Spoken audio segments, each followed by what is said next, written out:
Wir spielen als nächstes Greedfall und ich habe mich ja, lass mich anders sagen, ich entschuldige mich erstmal für etwas, von dem ich nicht weiß, ob ich es überhaupt genau gesagt habe, aber ich könnte mir vorstellen, dass ich es in irgendeinem Video mal gesagt habe, sinngemäß, Greedfall sei kein gutes Spiel.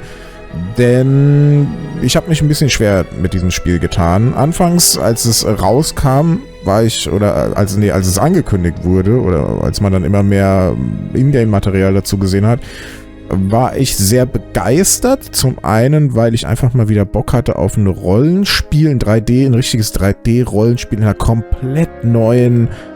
komplett neuen Szenario, Spielwelt, die man noch nicht kennt. Ich hatte einfach mal wieder Bock auf eine komplett neue Franchise und nicht wieder die x-te Fortsetzung von einer Welt, in der man sowieso schon alles kennt und sich auskennt wie in seiner Westentasche. Und das hat man natürlich mit Greedfall bekommen und obendrauf, was ich dann so in Screenshots und kleinen Gameplay-Schnipseln gesehen habe, diese unfassbar coole Lichtstimmung, diese ja ein bisschen schwermütige Welt, in der irgendeine Form von Seuche, Pest, was auch immer herrscht. Aber gerade diese Lichtstimmung und Atmosphäre hat mich damals sehr gehuckt. Ich habe es mir dann natürlich vorbestellt und bin ein bisschen sehr harsh, ein bisschen sehr voreingenommen, oder schon so ein bisschen aufgeladen in dieses Spiel gegangen und will jetzt eben mit diesem Let's Play Greedfall nochmal eine zweite Chance geben, denn ich glaube, Greedfall ist durchaus ein solides, gutes Spiel. Ich habe es wirklich nicht lange gespielt. Ich habe auch keine Ahnung mehr, woran es damals gelegen hat, dass ich da wirklich nach so kurzer Zeit das Ding wutentbrannt in die Ecke geschmissen habe. Es fehlt ein bisschen an manchen Stellen an Polishing. Es ist natürlich kein riesen Entwicklerstudio. Es ist übrigens entwickelt worden von Spiders. Die kennt man eigentlich gar nicht. Da kann man mal kurz den Kreis schlagen. Die haben zum Beispiel auf Orcs and Men gemacht. Auf Orcs and Men spielt man einen Goblin und so einen größeren Trollmann, und dieser Goblin von beiden, der hat später noch eigene Spiele spendiert bekommen, aber unter einem anderen Entwickler. Denn das ist der gute Styx, den wir kennen aus Styx, Shards of Darkness und Master of Shadows. Und Shards of Darkness haben wir ein Let's Play gespielt, kann ich euch nur empfehlen. Kurze Werbung. Ist ja ein sehr entspanntes Let's Play. So, ihr könnt ja die Füße hochlegen nach einem anstrengenden Arbeitstag. Oh, ich ziehe mir immer noch 5 Folgen Styx rein. So ein Ding ist das. Kann ich euch nur empfehlen. Die scheinen jetzt aber ein bisschen gewachsen zu sein, denn die machen jetzt... wurde neulich angekündigt, Greedfall 2 sind sie wohl im Moment dran am Arbeiten, also muss ja hier irgendwas Gutes dran sein und muss sich wohl auch verkauft haben, wenn sie eine Fortsetzung machen. Und dieses Steel, wie heißt das? Steel Rising, Steel World, irgendwie so, ist auch so, so Fantasy 18. Jahrhundert Steampunk-Szenario. So wie es aussieht, ein Souls-like-Spiel, und ist auch wieder sehr fantasiehaft, was man da so auf den ersten Screenshots und in den ersten Videos gesehen hat. Freue ich mich auch tatsächlich drauf. Aber jetzt erstmal Greedfall. Ich bin sehr gespannt. Ich glaube, es kann auch ein gutes Spiel sein. So, starten ein neues Spiel auf dem Schwierigkeitsgrad. In diesem Modus sind deine Gefährten stärker, deine Feinde schwächer und weniger aggressiv. Perfekt für Spieler, die das Abenteuer erleben wollen, ohne zu viel Zeit mit Strategie oder Fertigung zu verbringen. Das ist meins eher in diesem Modus, in dem ich mich momentan zurzeit eher befinde. In diesem Modus erwartet dich eine ausgewogene Herausforderung. Du musst deine Fähigkeiten und Ausrüstung optimieren, Gegenstände fertigen und deine Kämpfe sorgfältig planen, um das Spiel zu beenden. Wenn ich das schon lese, das ist sowas in a nutshell, das bin einfach nicht ich. Ich bin schon sehr lange Gamer, und das ist einfach, was ich jetzt erst mir neulich eingestehen musste, dass ich sowas einfach nicht kann. Fähigkeiten und Ausrüstung optimieren. Ich kann sowas einfach nicht. Ich weiß nicht, was daran so schwer ist, aber ich kann es einfach nicht. Dieses Sachen abwägen, oh, das passt aber gut zu dem Ding und das boostet nochmal diese Fähigkeit und wenn man jetzt so skillt, das ist ja total geil, dann bist du der Übercharakter. Ich sehe sowas immer nicht. Keine Ahnung, ich skille da immer Sachen, von denen ich denke, die extrem gut sind. Nachher habe ich den trotteligsten, verskilltesten Charakter, den man sich vorstellen kann. Und sowas von unoptimiert. Ich weiß nicht, das zieht sich wirklich immer so durch. Ich dachte, ich mache immer alles richtig. Und jetzt muss ich mir irgendwie langsam eingestehen, nach 20 Jahren. Ich kann es nicht, deswegen spielen wir auf, einfach.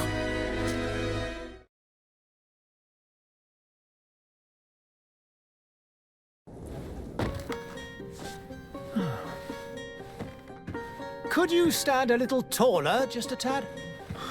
Like this? Yes, yes. The chin a tiny bit lower. Gaze a little more to the right. There! Now, hold the pose. Da wollte ich mal schnell was trinken. Da sind wir schon in der Charaktererstellung. Ich würde sagen, wir spielen mal... Nee, wir spielen mal einen Mann. Ich habe das Gefühl, ich spiele in so vielen Spielen immer eine Frau, dass wir jetzt hier mal einen Mann spielen. Voreinstellung. Der hat ja auch irgendwie so ein Gelöt da am Kinn. Ne, Kinn ist da vorne. Wie heißt das da hinten? Wangenknochenecke. Die Knochenecke da hinten, genau. Halsdings. Ihr seht's doch. Den spielen wir mal. Das ist auch wieder dieses, wenn du in eine gewissen, Geschmäcker sind natürlich verschieden, aber wenn du immer schon in deinem Kopf so denkst, wie ein cooler Charakter für dich aussehen müsste und aber die passenden Assets nicht im Spiel vorhanden sind, dann bin ich immer sofort enttäuscht, weil ich denke mir, wieso ist es im Spiel nicht möglich, einen coolen Charakter zu bauen, sondern nur hässliche Charaktere? Erzähle ich auch immer wieder gerne bei Dragon Age Inquisition damals, habe ich ewig in diesem Charaktererstellungsscreen gehangen und musste dann tatsächlich original googeln. Nach einem Tutorial habe ich gesucht, wie man in Dragon Age Inquisition keinen, da habe ich spezifisch gesucht, keinen hässlichen Charakter baut, weil es für mich unmöglich war einzubauen, der nicht scheiße aussah. Es geht, aber es bedarf ein Tutorial, das erstmal hinzukriegen. Ja, ich habe da irgendwie schon mal in einem anderen Safe-Game kurz durchgeguckt und so viel kann man da nicht machen. Gesichtswahrung, das ist aber hier irgendwie, ist auch irgendwie gefühlt 18. Jahrhundert.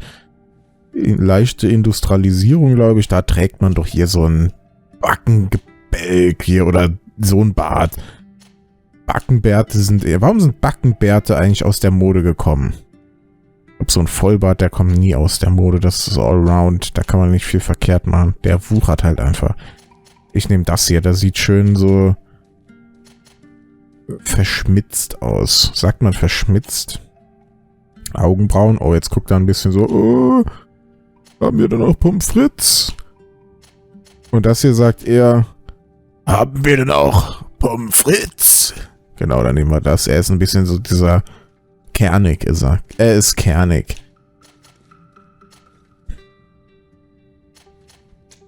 Haarfarbe. Ich habe noch nie einen blonden Charakter gespielt. Ich spiele immer entweder schwarze Haare oder so leicht grau. Aber am liebsten, ihr wisst es, dieses weißliche eher. So, jetzt hier.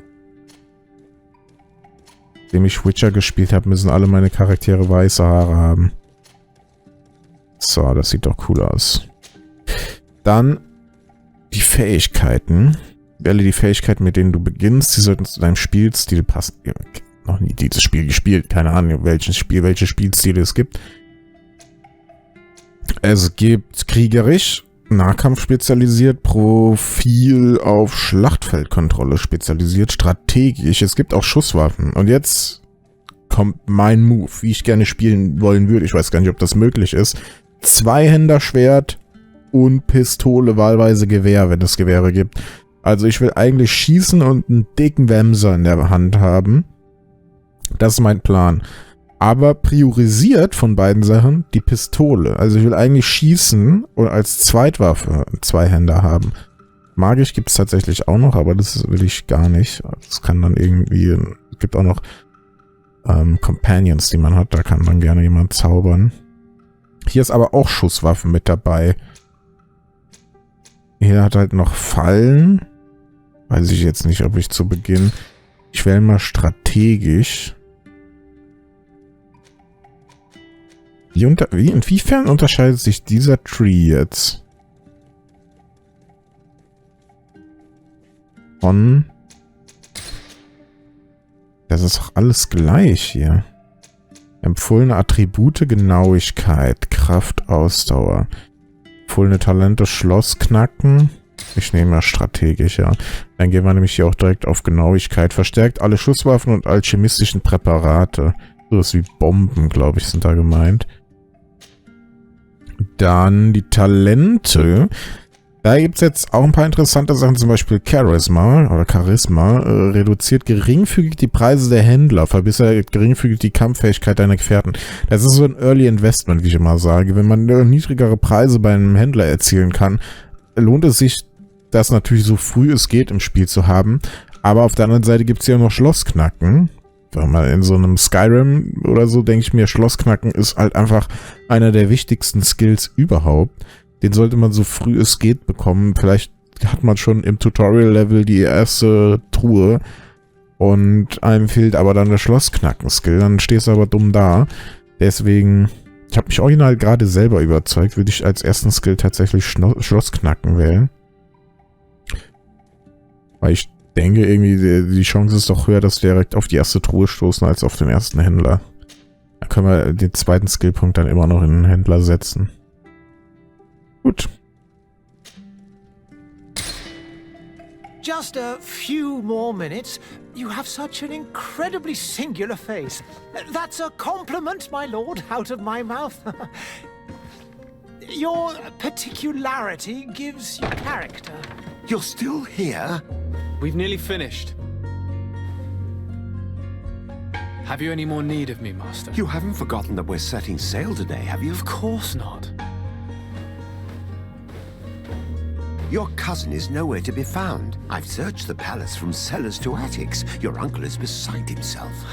He was of a mind to paint the town last night. Don't worry, I shall track him down. Make care to your own preparations without wrinkling another frown. We'll meet you on the boat. It's about time your cousin took account of the responsibilities awaiting him. He should go and inform the ambassadors of Telemi and the Bridge Alliance of his departure. Have no fear, Master. I will go and see them in his name.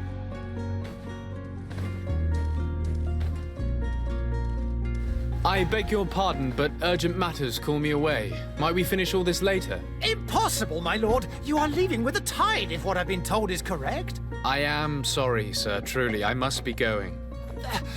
My lord, please, I beg you. Her Highness has personally requested I finish. Thank you, cousin, for getting me out of that. Ja, weg von dem Kotzbrocken. Das ist ein Kotzbrocken von Maler. Ich finde, woran man es am ehesten sieht, war auch einer der Punkte, die mich damals sehr, sehr früh in diesem Spiel enttäuscht haben. Aber da können die Entwickler ja nichts wirklich für. Oder das Spiel an sich. Ich finde, die Grafik und gerade, was ich gesagt habe, die Lichtstimmung und alles ist schon sehr cool. Aber woran man am ehesten merkt, dass es vielleicht nicht die größte AAA-Produktion ist, sind so diese, wie die Charaktere, wie die Animation, diese ganze Körpersprache, wie das alles so, das wirkt alles nicht so fein gepolished. Das ist alles ein bisschen stachsig und da habe ich einfach mir mehr erhofft und war vielleicht da, ja, irgendwie die falschen Erwartungen gehabt oder so. Hallo, aber ist schon ganz cool, wie die hier alle rumpatrouillieren. Mal, was hier los ist. Ich bin irgendein hohes Tier anscheinend. Finde ich ja jetzt schon wieder unsympathisch. Meinen eigenen Spielcharakter. Ich will kein hohes Tier sein. Ich will nicht, dass die mich alle anschmachten. Genau, Sie da hinten. Bürsten Sie mal schön. Guck mal, was da für ein Staub runterkommt. Oh. Aufwachen, Polizei. Was da an Staub von der Wand rieselt. Da kannst du mal schön die Wand schrubben.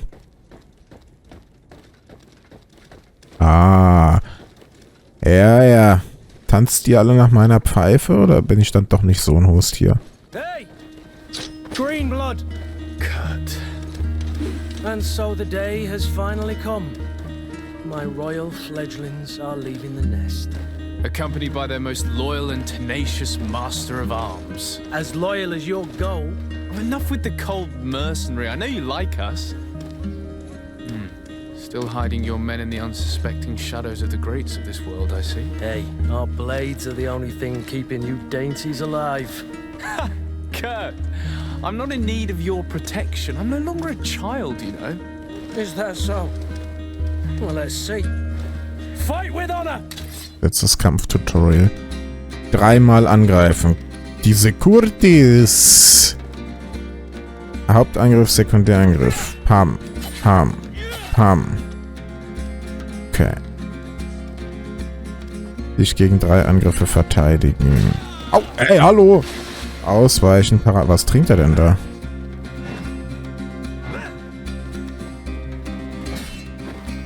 War das ein... Den habe ich doch abgeblockt, aber der hat so einen Bums. Der hat zum Beispiel so einen Zweihänder, da sehe ich mich. Bei der Waffe, die er da hat. Doch, das sind Blocks, aber der haut mich halt so aus dem Gebälk. Wenn ich einfach nur blocke, schlägt er mich um, weil er so einen Bums hat.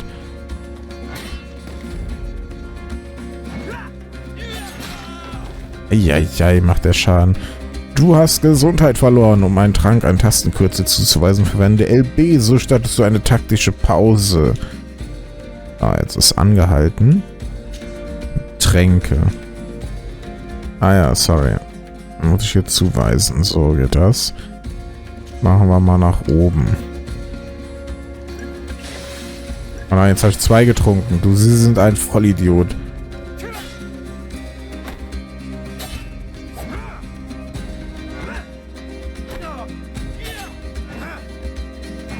Er hat ganz schön viel Rüstung. Das sind diese Ödel da. Destabilisiert, genau. Bevor der überhaupt was verliert, muss man den erstmal zusetzen, glaube ich. Und diese Rüstung. Aber mein Vorteil ist, ich bin schnell. Oh, und der haut halt richtig rein. Ich kann den schaffen. Das ist dieser Dark Souls Tutorial Boss. Und man sich immer denkt, er ist machbar. Er ist halt nur, er verzeiht keine Fehler. Ah ja, jetzt mit Zornangriffen. Da kriegt er Schaden hier, der Kurt.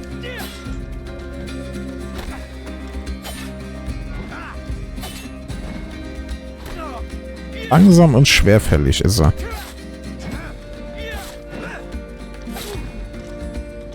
Jetzt habe ich ihn. Jetzt ist er gebrochen. Scheiße, ich darf mich jetzt nicht treffen lassen.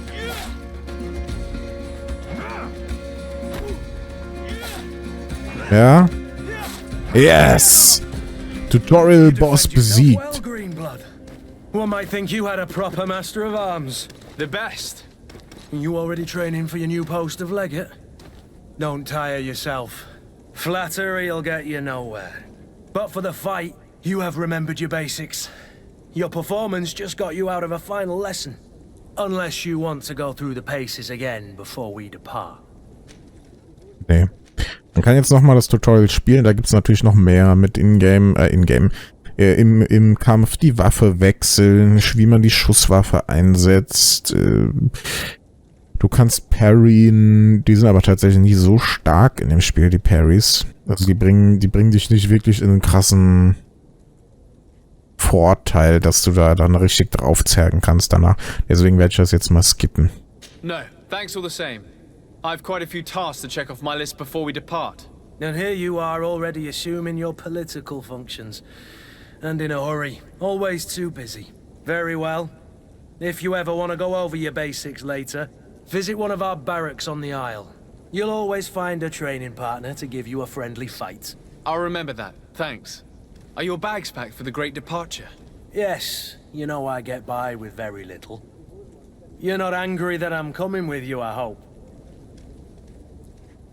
Kurt ist total cool. Den sollten wir spielen. Der ist der Star dieses Spiels. Der harte Kämpfersau.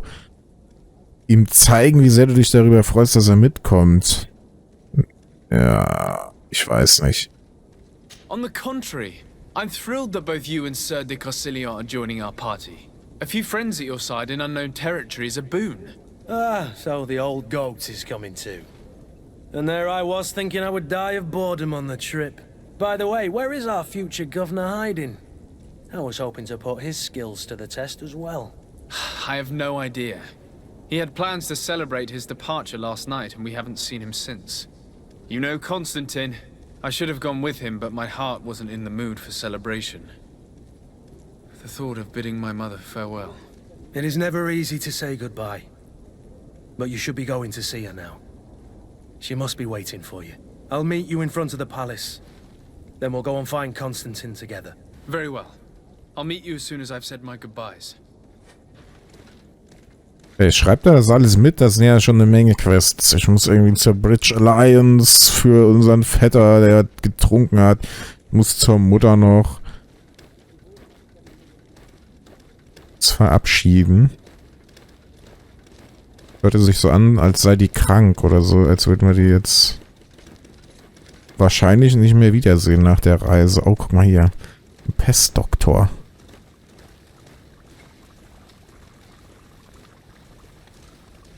Finde ich immer noch cool, diese Pestdoktorenmasken. Wir haben irgendwie was. What is this? Have you not been taught to knock? I've asked 1,000 times. Oh, it's you, my dear child. I'm sorry. I'm having trouble getting used to your condition. Come now, let's speak of more pleasant things. I'm so very happy to hear your voice. You remind me so much of your father. I do miss him so. Today is the big day, isn't it? Ready to set sail for that island everyone's talking about. Yes, but the idea of leaving you behind, alone and ill. Dying, my child. Alas, there is nothing you can do by staying that would ease my suffering. One thing brings me cheer. They say the island is full of miracles, and we might find a cure. Even if I were to find it, I would never be able to return in time to... I know. But it brings me comfort to know my son has left on a mission to heal his people. Come now. It is time for you to take leave. Here, take this with you. What is it? A family heirloom. Something that... Take it and keep it with you. May it bring you good luck. All my blessings go with you, my child. Now, be off.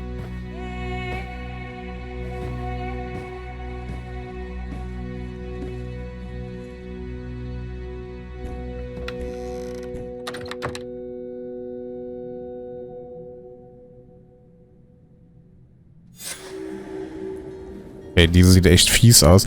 Aber wenn sie an dieser Pest erkrankt ist, an dieser Seuche, dann hat er das doch auch. Er hat doch auch das im Gesicht da. Das kann man doch nicht verheimlichen. Er hat doch auch irgendeine Art von Krankheit schon.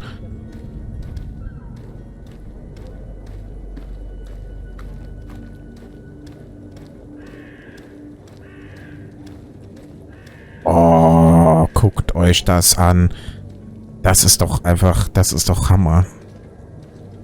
Das ist so stimmungsvoll. Geil. Und da steht er, der Curtis. Kurt? It's done. Sorry, Greenblood. Look, we can see the masts of the ship that'll be taking us. This is one sacred adventure we're embarking on. I hope this island will keep its promises. In order to know that, we'll need to find Constantine first. You're right. Maybe he's already at the port. He was so eager to leave. This will be quite the chore to finish before our departure. The commander wants to recover some merchandise from our supplier, but the transporter doesn't want to deliver. I did all I could to persuade. Nothing came of it. All the parliamenting fatigues me. But this is your domain. I wouldn't say no to a little help. Of course. Where is the supplier? In the lower boroughs, near the port. Right then. We'll put it on our list of visits. Ah, guck mal hier, Gruppenaufbau. Da nehmen wir auch den Kurt direkt mit. Kurt ist ein Meister im Nahkampf, kann schwere Rüstungen tragen. Gerade irgendwie im Dialog habe ich darüber nachgedacht, wie ist ja eigentlich dieser Stil entstanden von diesem Hut? Ey, wir klappen eine Seite hoch mit so einem Knopf. Das ist cool. Das ist so wie, ja, das ist bestimmt das Pendant zum, in der heutigen Zeit, obwohl das eigentlich auch schon wieder nicht mehr modern. Dieses, eine Cap rückwärts tragen. Komm, Kurt, du kommst mit Beziehungslevel, Fraktion Groschengarde, Beziehungslevel verdächtig, was auch immer das bedeutet. Ja. Da kommt der mit und der läuft uns jetzt schön hinterher. Ach ja. Ach, hier ist der Hafen.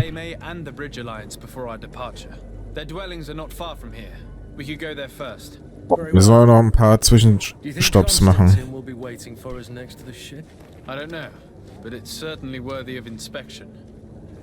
Wir brauchen diesen Konstantin. Wir müssen zu 2 Orten noch.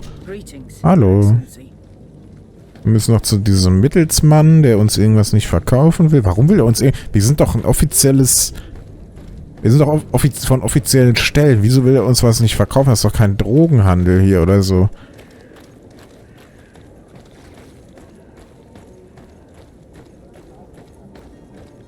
Oh ja. Oh ja, hier hat die Seuche gewütet. Oh ja. Seht mein frisches Gemüse! Ei. Wurde das irgendwie gesagt? Habe ich das gehört? Ziehen die jetzt aus in diese unbekannten Landen, um da eine Heilung zu finden? Das wird doch bestimmt so sein, oder? Oh, ist schon fies. Kurt, wir müssen was... Oh, ei. Oh, ist das fies. Aber ich mag dieses Dark Fantasy-mäßige. Nennt man das schon Dark Fantasy? Es ist auf jeden Fall Fantasy, denn kommen später noch einige Fantasiewesen. Gut, es ist sowieso auch jetzt schon Fantasy. Man konnte ja Magie wählen am Anfang. So. Gucken wir doch einfach mal. Immer die Augen aufhalten nach Blut. Weißdorn. Was auch immer das ist. Hier qualmt irgendwie so ein Pott. Kurt, was ist dieser Pott? Muss der... direkt fiese Burschen. Moment mal. Ich habe nämlich... Hier haben wir noch eine Schusswaffe. Oh, und die Falle. Ich mach mal Falle. Nee, Falle mache ich nach links. Schusswaffe nach rechts. Das ist nämlich keine richtige Waffe, die man so ausrüstet, sondern eher zu benutzen wie so ein Consumable. Ich drücke dann aufs Digipad und dann ballert der raus. Bam, so sieht das dann aus. Geil. Alter, der Kurt räumt ja richtig auf. Und ich habe auch noch hier... Nee, hab ich nicht. Ich dachte, ich hätte noch eine andere Waffe dabei. Nicht noch eine andere Waffe dabei?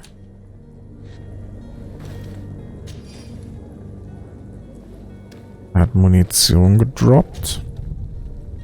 Oh, der hat einen Banditenhut.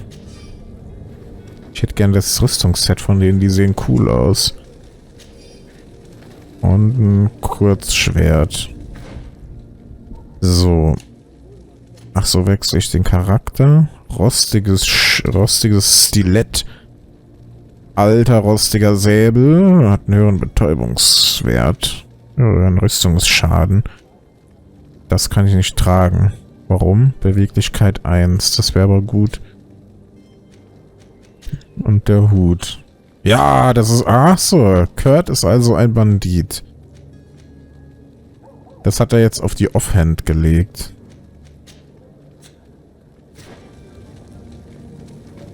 Ja, der sieht schon viel cooler aus, direkt mit dem Hut. Ich will nicht so hart aufgebrezelt aussehen. Oh, da kommt Da kommt die feinen Herren. Auch gutes Deutsch. Da kommt die feinen Herren. Hier haben die bestimmt gehaust, die Bandits. Sind sich da irgendwas am Kochen. Ja, mit den magischen Fallen, das müssen wir mal austesten. Weil zu unserem Tree gehört ja quasi auch das Fallenlegen. So, hier ist auch direkt schon, wenn ich gedrückt halte, genau, geht die Map auf. Die Botschaft. Benachrichtige den Botschafter über deine Abreise und hier ist die Bridge Alliance. Hier ist der Lieferant, ich weiß nicht, was das hier ist, irgendwie Point of Interest oder so. Und irgendwo hier unten, genau, Lagerhäuser, Hafenviertel steht auch oben rechts. Komm, dann gucken wir mal hier rein direkt. Hallo? Ganz schön schwungvoll. Hallo? Ist aber gemütlich hier. Good day, Excellency. Sir Dasein, to what do I owe the pleasure? I have come to inform you that my cousin Constantine and I are departing for Tirfredi on the hour. Ah, yes. I did indeed hear talk that you had both received callings of greater stature. Allow me to congratulate you. Were you not named legate of the congregation? You are correct, Excellency. I thank you.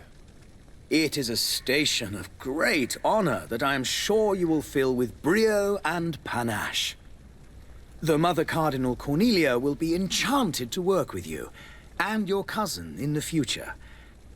I only regret that your departure is so sudden. Really?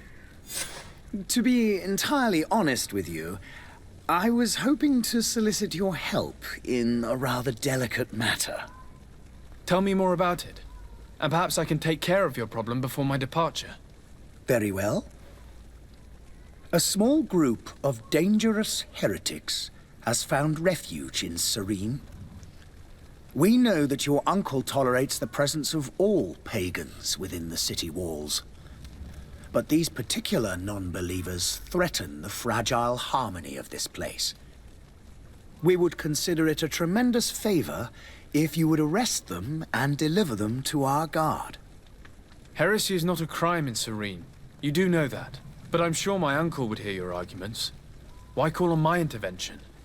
The prince would indeed give us his blessing, but it would take time.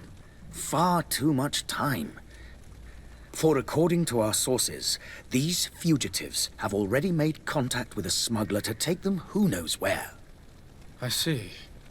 You're hoping that I'll be able to do something before they make it to an enemy city. If your heretics are planning on boarding a ship, then they must be in the dockyards. I'll look into this and see what I can do. Mal hier noch irgendwas fragen, beziehungsweise zur Kongregation Tirfredi. Das ist diese Insel, wo wir hinfahren wollen. How is Thélème faring on Tirfredi? We built a marvelous city, San Mateus, on the western coast of the island. Did you know that certain historians believe that it might well have been the final resting place of our prophet? Our missionaries there are a multitude. Not a day passes without new islanders joining our sacred faith. Of course, there are certain pockets of resistance. There is talk of a demonic cult. Disgusting creatures. But I am confident that the Ordo Luminous will be able to put an end to these horrors. And we have tremendous hopes that the entire native population will join our ranks. Ey, dann ist es ja doch nicht so das totale unbekannte Land, wenn da schon Städte gebaut sind. Dann weiß ich aber nicht...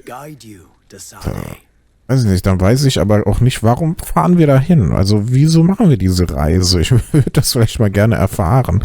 Kurt, wieso fahren wir eigentlich nochmal dahin? Ich meine, ich weiß es ja, ich bin ja dieser Charakter. Ich bin ja gar nicht der Spieler hinten dran, der hier nichts versteht. Platz des Prinzen. Ich finde da oben diese Kirche, oder was das ist. Irgendein Glaubensgebäude. Da will ich hin. Oh, was habe ich denn da gesehen? Eine Truhe lacht mich an. Die wird geplündert. Alte, verstärkte Handschuhe, eine Enteaxt. Ah, ist ja fantastisch alles. Ich will hier auf meinen Charakter. Kann ich die Enteaxt benutzen? Nee, auch nicht. Schwere Einhandwaffen. Sowas gibt's. Sieht jetzt nicht schwer aus, aber gut.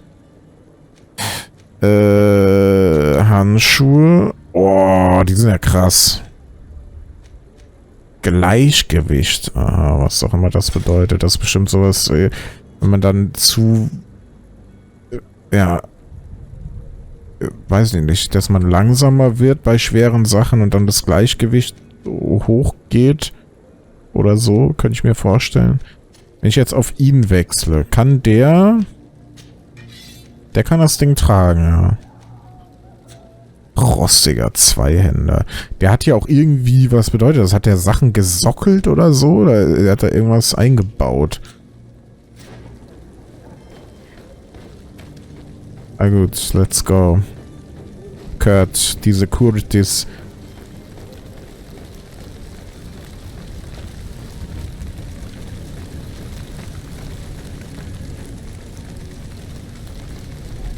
Was ist das? Die verbrennen hier die Seuchenopfer. Hallo.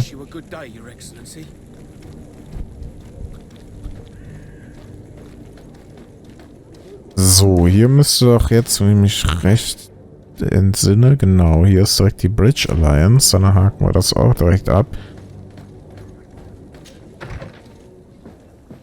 Oder wird irgendwas gemörsert direkt? Was machen Sie da? Botschafter Sahin. Your Excellency, Lord Dasein. I have been told that you were named Legate. Congratulations.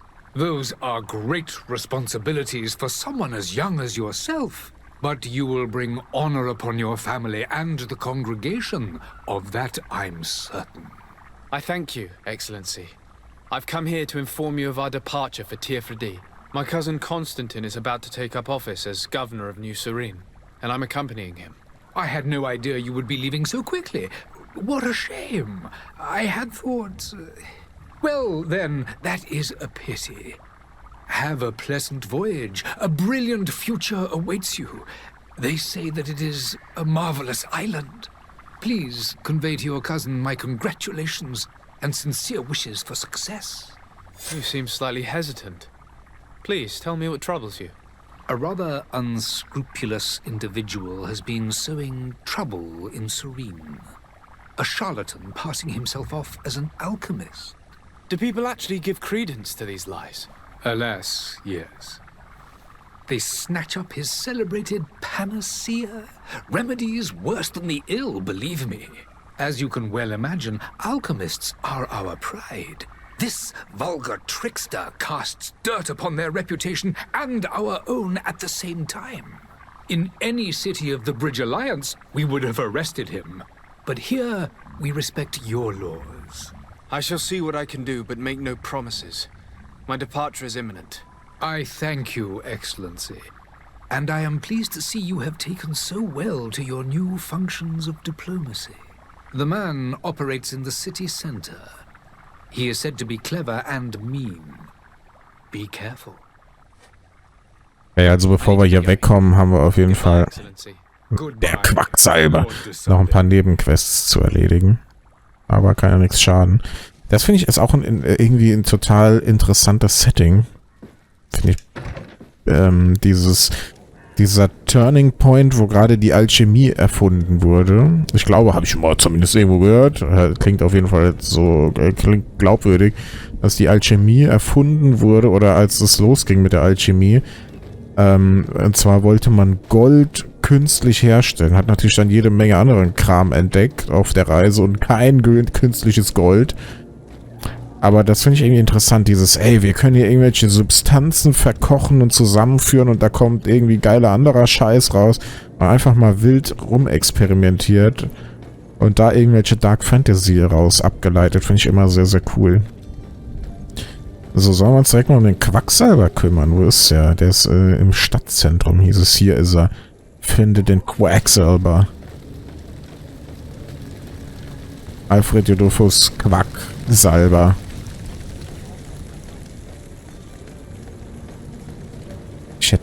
Ich hätte wirklich gerne eine andere Klamotte.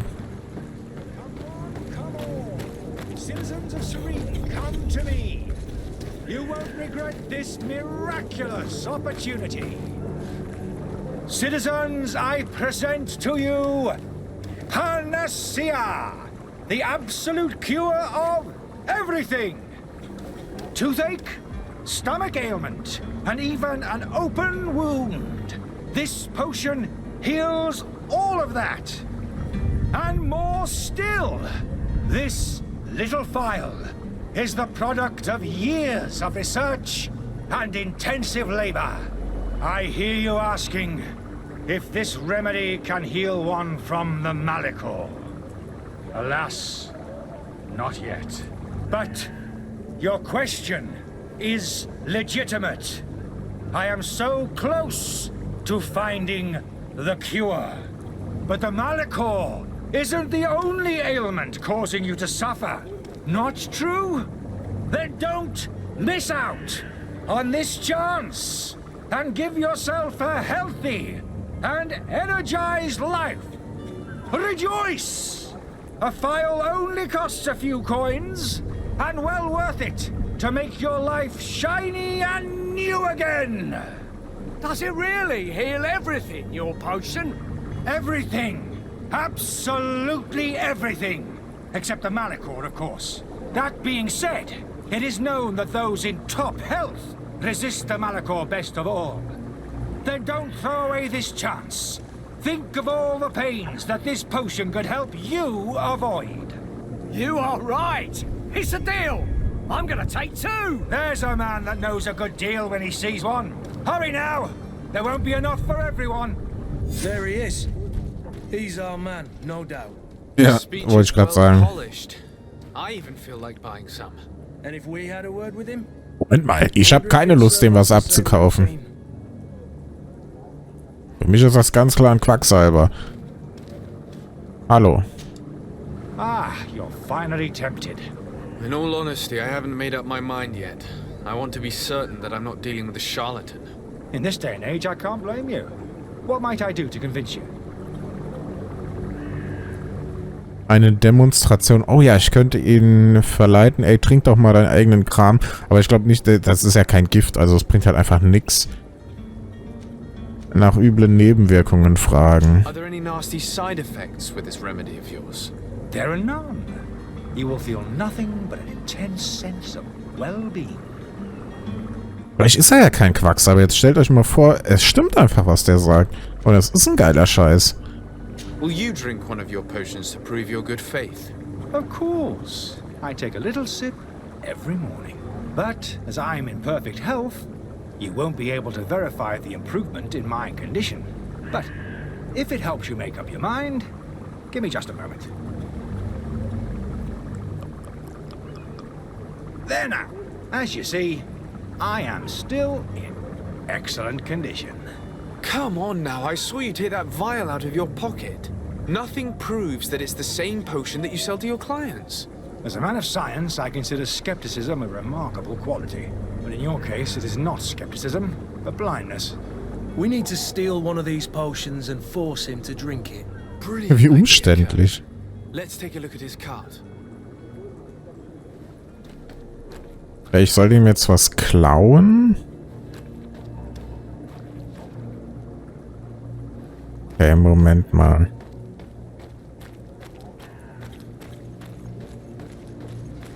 Das Klauen, was unterjubeln. Aber wieso sollte das extra... Also, der kann ja auch einfach reintun, irgendeine Flüssigkeit, die nichts macht. So, oh. Hat sogar das Leibwächter hier. Jetzt ist er wirklich... Jetzt hat er wirklich Dreck am Stecken.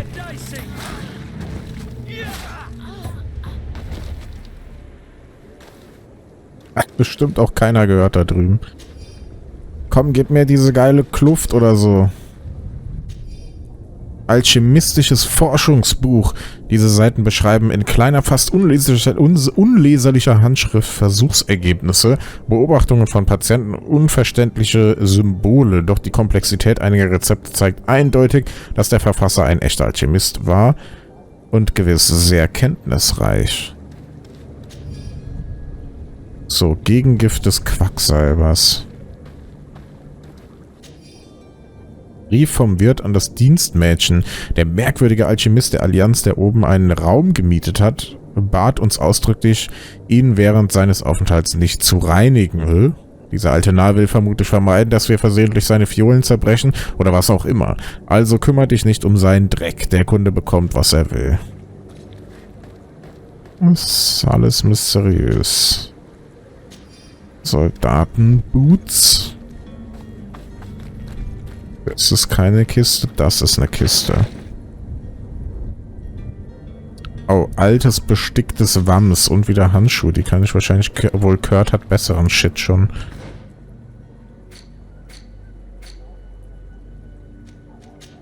Was ist das für ein... Ja, ui, der ist geil. Oh mein Gott, der ist auch direkt doppelt so gut.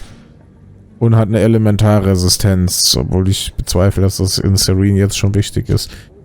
Geil. Ey, sowas wollte ich doch. Ich wollte zwar eigentlich diesen Ledermantel, aber das ist natürlich auch geil. Würde eigentlich mehr Sinn machen, mit dem Säbel zu kämpfen. Das ist, macht zwar minimal weniger Schaden, aber ansonsten bessere Stats. Ja, so sehen wir doch schon cooler aus jetzt. Willst du...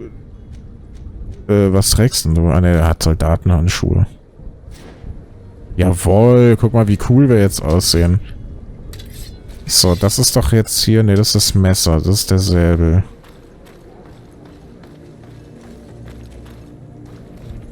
Okay, ich habe jetzt einen Trank eingesammelt.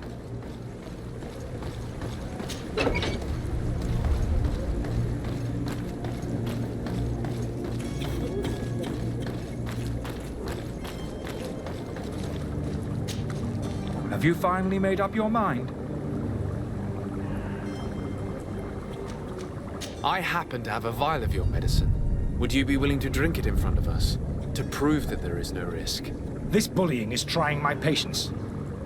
I'm beginning to suspect that you might be working for a rival. You refuse to taste it? You might have put something in it to cause me harm or further disgrace. No, look. The vial is still sealed. It comes straight from your stock. And you dare challenge me when you have just admitted to being a thief? Come now. You can see for yourself that I'm gladly returning your vial, so that you might drink it in front of witnesses. This might help to dissipate my doubts, as well as those of these brave folk. Yes, no, you don't have the right. Damnation. He got away. Also. Gone far. Find him before his head Ist ends up on abgehauen. a spike. Der ist... Genau. In der Taverne. Da hinten. Er ist ja genau an uns vorbeigelaufen. Er ist verschwunden. Oh, wie cool diese neue Rüstung aussieht.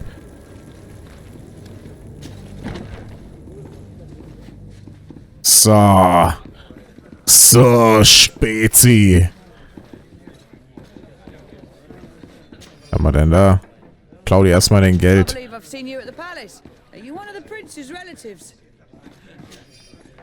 Liegt denn hier überall Geld rum? Good day, tavern keeper. Good day to you. What is your pleasure? Und zwar geht es um... Na gut. I need to be off. Farewell. Goodbye. Dachte, ich könnte ihn fragen. Ja, den habe ich gesehen. Ne, der ist oben laut Marker.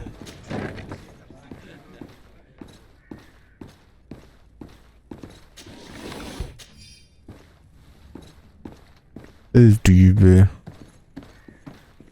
Was hier überall das Geld einfach so rumliegt.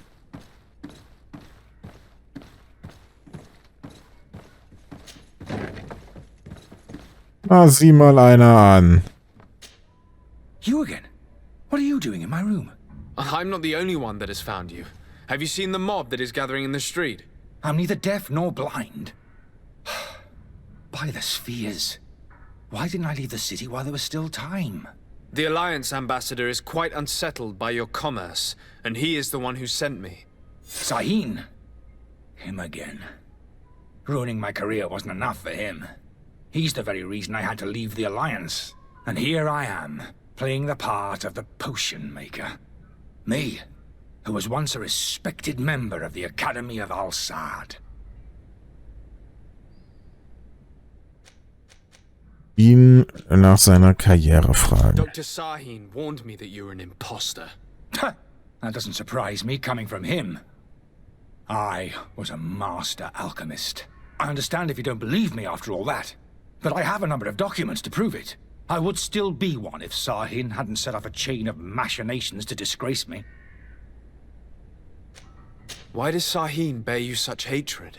I wasn't fortunate enough to oppose certain great minds of the Academy.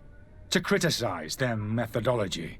I saw them inflicting torture on sick prisoners. Making them drink the most vile poisons. To find a remedy to the Malachor they won't hesitate to kill. I could not keep my silence. It is for an act of courage that you fell from grace and earned Sahin's hatred. Are you not ashamed to have poisoned those poor souls? These potions are not harmful. That is to say that they don't contain any harmful ingredients. But you could just as easily produce real healing potions. So why don't you? You don't understand. I fled. But I haven't put a stop to my own research. This potion is an attempt to create in those who drink it a resistance to the Malachor. So you manipulate people to use as experimental fodder? That is completely unethical. I don't have a choice, but it does not harm them, I assure you. If this potion were inoffensive, then why wouldn't you drink it when I offered it to you? I ran tests on myself for such a long time that I ended up becoming intolerant to it. A small sip of this mixture provokes in me now a violent reaction. I mean, the mob would have been furious in any case, but a normal dose, I assure you, is without risk. Your methods don't seem so different than those of your colleagues. I don't torture people. And this potion only has side effects in high doses. Perhaps, but you're hurting innocents. I cannot let your commerce continue. So, what are you going to do with me, sir? Er hat mich eigentlich überzeugt. Er ist ja kein schlechter Typ. So, er hat ja sogar eigentlich was Gutes getan, indem er da gegen diese Menschenexperimente vorgegangen ist. I'm going to help you leave the city, but you must promise never to return. I swear it. Very well then. I need to first get you away from those who want to see you hanged. If we can't find a way to sneak out of here discreetly, we will have to confront the populace. I haven't lost hope that I'll be able to help them hear reason. It would be better if I remain hidden while waiting. Außerdem den jetzt umzubringen, der ist ja ein Meister-Alchemist, der kann ja auch irgendwie noch auf andere Art und Weise helfen.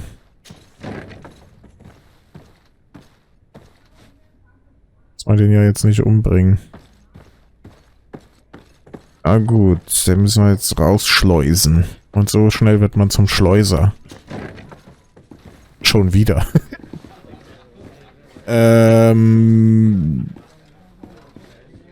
Was war es jetzt? Finde den Schleuser. Ah, ich bin doch nicht der Schleuser. Verhandle mit dem Lieferanten. Verhandle mit der wütenden Meute. Kann der mir irgendwie sagen, gibt's hier einen Ausgang? Nee. Ich will quatschen, aber du hast keine nützlichen Informationen. Ich troll den richtig. Ich komme immer nur, um Tschüss zu sagen. Ey, ich bin doch hier ein hohes Tier. Wenn ich sage, der wird nicht gehängt, dann wird er wohl nicht gehängt. Please listen, I beg you. If you want him to reimburse you, get in the back of the line like everyone else.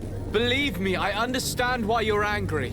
Me? It's not money I want. That charlatan tried to poison us. I couldn't give a flying pile of dung for your pretty words. We're gonna hang him high. And you too, if you're an accomplice. How absurd! I'm the one who put an end to his operation.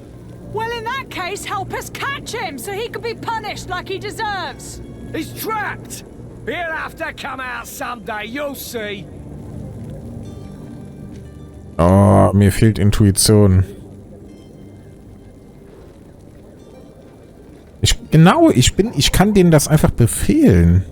Citizens, in my capacity as legate of the congregation, I order you to disperse. Disperse? It's that thief you should be arresting. You hear me, everyone?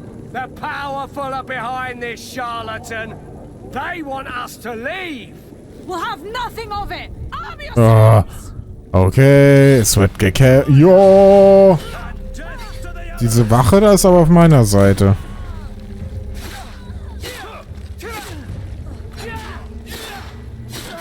Come here, my beauty. Move away. Things are about to get dicey. Das kann ich auch.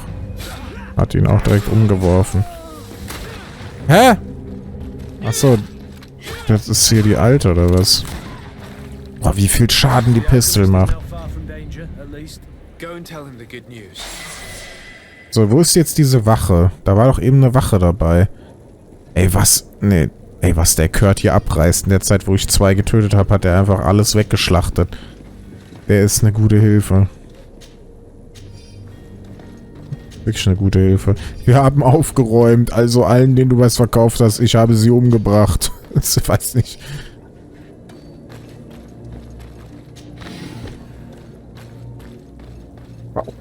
Sind die nicht einfach weggegangen? Werktisch.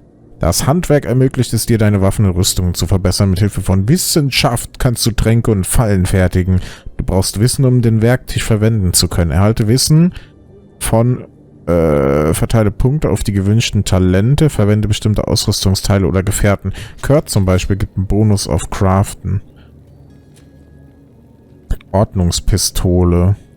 Die benutze ich ja gerade. Verbessern, schafft. Könnte man... Ach so, krass. Sowas. Alter Schwede. Wenn das bei jedem Item geht? I'm impressed. Krass.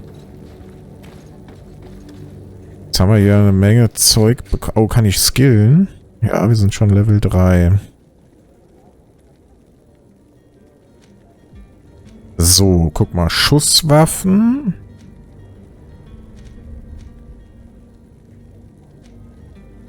Präzise Kalibrierung. Verursachen mehr 20% mehr Schaden. Das wäre natürlich geil, weil die eh schon so viel Schaden machen. Einhand-Klingenwaffen, schwere Einhandwaffen. Wo sind denn hier Zweihandwaffen? Gut. Schwere Zweihandwaffen. Da will ich hin. Und hier ist... Oh, hier ist Zweihand-Klingenwaffen. Was sind denn schwere Zweihand-Schlagwaffen? Nee, ich will hier hin. Zweihand-Klingenwaffen. Das trifft sich aber ganz gut, weil auf dem Weg benutze ich ja Einhandklingenwaffen. Die werden dann da verbessert. Trotzdem gehe ich jetzt mal hier hin. Präzise Kalibrierung. In your face.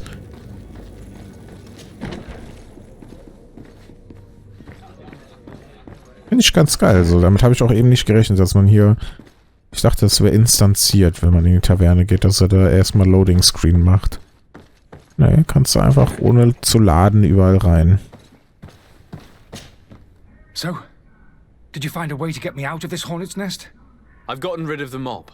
Bravo. You don't go about things in a roundabout manner. You are free. Climb into your carriage and leave Serene immediately. Let me deal with Dr. Sahin.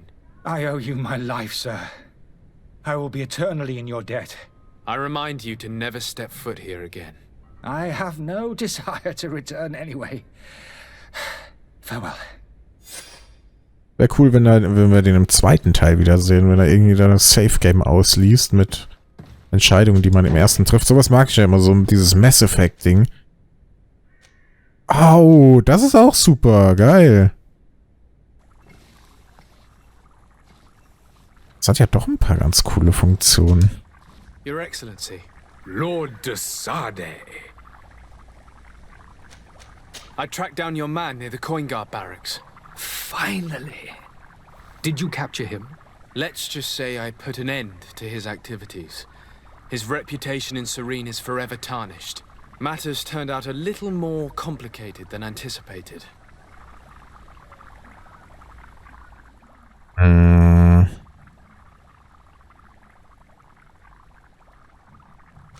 Moment mal, die Flucht des Alchemisten decken?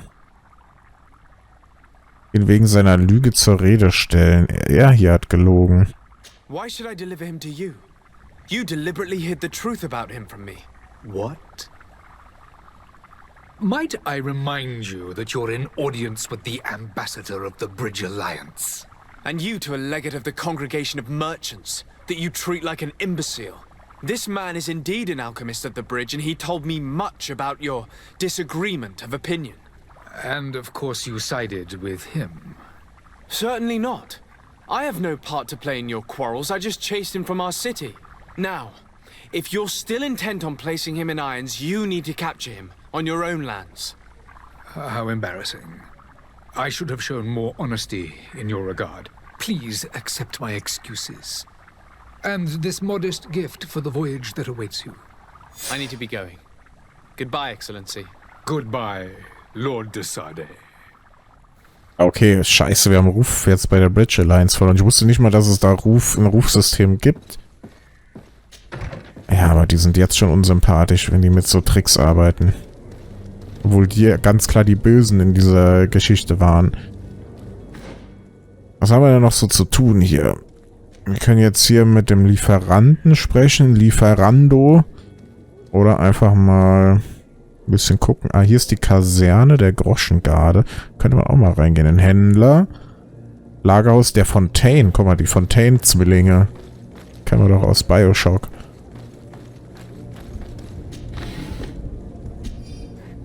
Roheisenerz. Das ist doch alles zum Craften. Das ist doch alles zum Craften. Hier hat mein Lootauge. Mein Blutauge. Not sure, ob Blutauge oder Lootauge. Eine Kiste gesehen.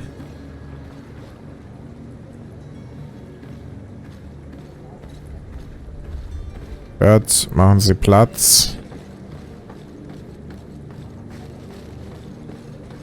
Ich hier noch ein bisschen umgucken. Ich finde irgendwie diese Straßen und alles, das finde ich ist irgendwie sehr cool hier.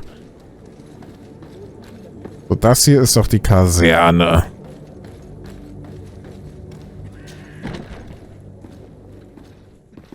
Meinte der die Kaserne? Der meint ja vorhin irgendwo... Hier ist ja gar nichts los.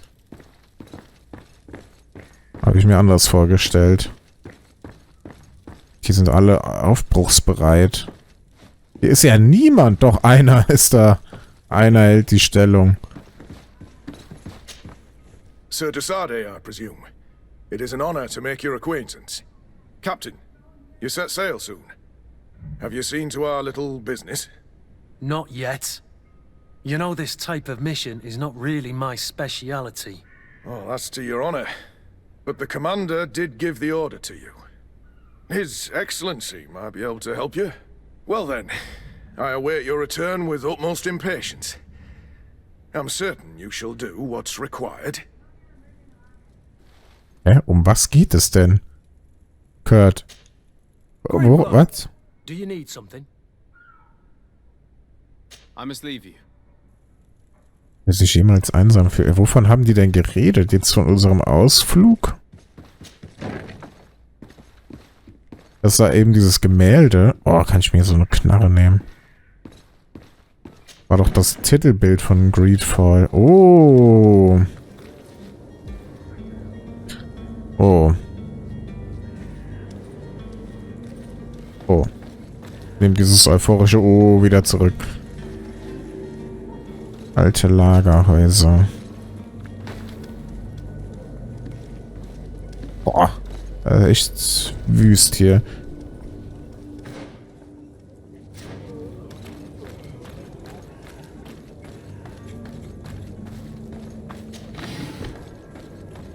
Die Merlikor, die richtet hier ganz schön was an mit den Leuten.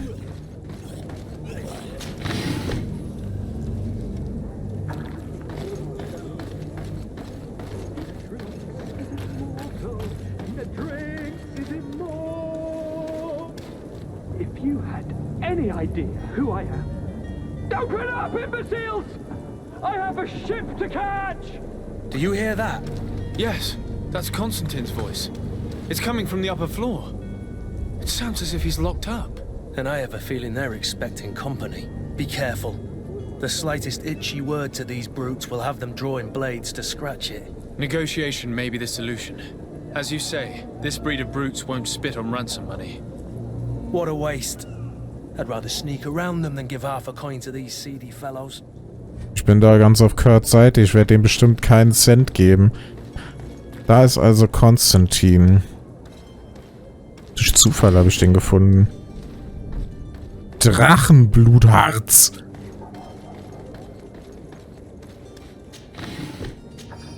Kann man hier irgendwie... Kann ich auf dem Controller wahrscheinlich nicht so ein Quicksave machen.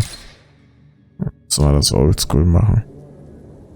Kann man irgendwie... Ah ja, so kann man sneaken. Guck mal. Da gibt es doch bestimmt so einen Stealth-Kill von hinten.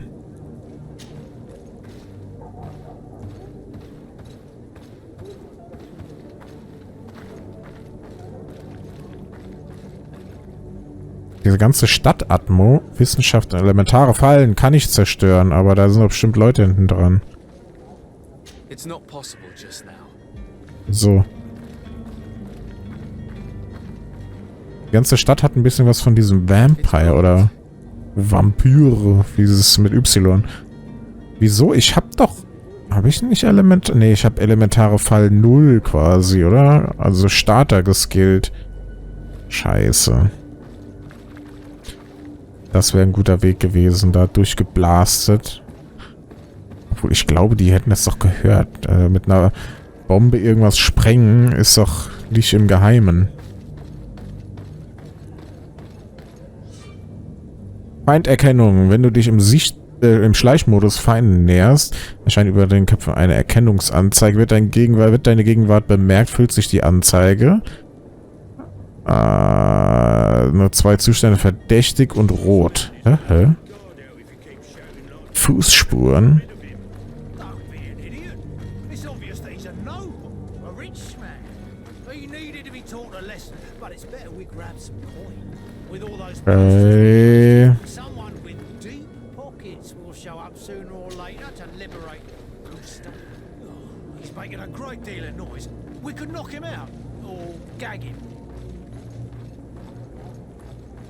Muss schnell da rein.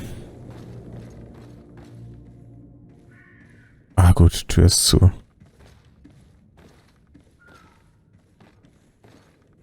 Ah, die Lichtstimmung ist so toll.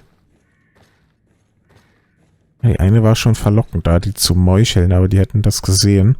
Und so wie die Kisten da standen, habe ich geschlussfolgert, das Spiel will, dass ich mir einfach vorbeischleiche.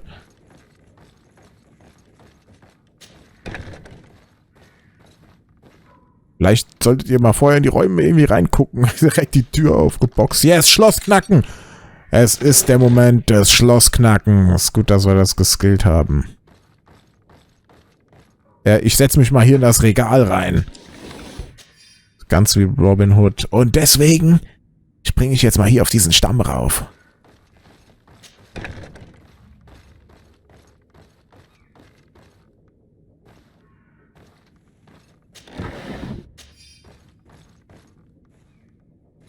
So, es hieß, der ist... Ah, da hätten wir uns reinsprengen können. Okay, die waren wirklich weiter weg und hier scheint keiner drin zu sein. Heißt, die hätten es vielleicht doch nicht gehört. Hier.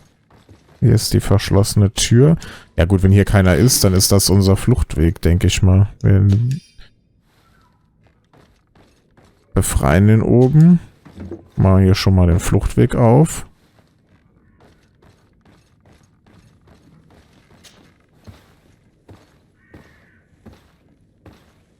Wieso war ich anfangs so grob mit diesem Spiel? Bisher ist das alles echt sehr cool.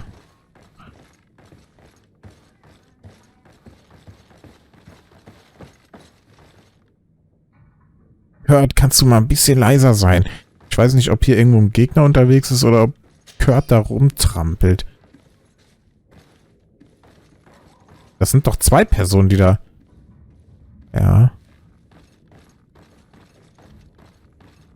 Trifft noch jemand. Könnte natürlich Konstantin sein.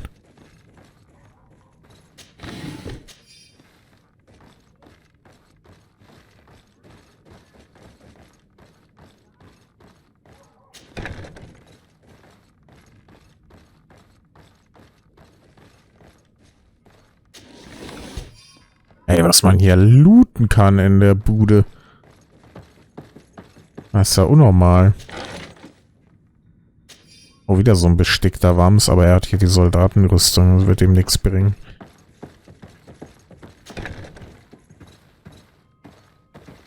So, Schlüssel verwenden.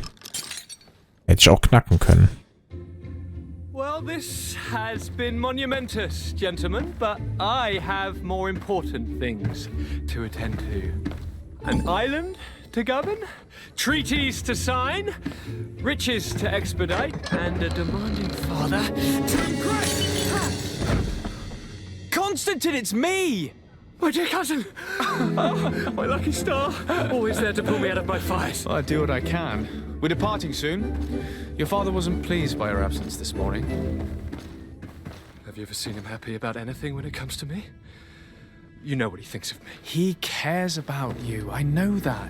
He appointed you governor, didn't he? He is ridding himself of a source of constant disappointment. Enough said. Today we set sail for adventure.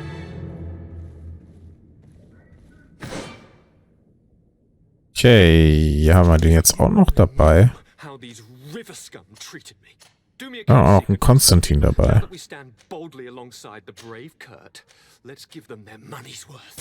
They haven't spotted us.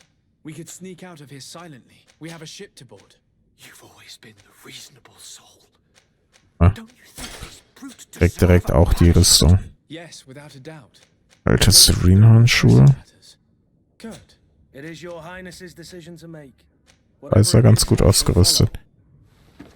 Ich habe gerade nicht zugehört, was ihr gesagt habt, aber wir werden durch den Keller rausgehen, das ist doch klar. Wir brauchen gar nicht zu kämpfen.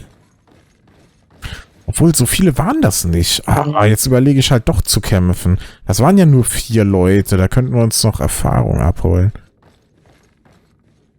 Aber das ist eigentlich schon wieder so eine Videospieldenke. Nee, wir bleiben jetzt mal in Character. Wird nicht gekämpft.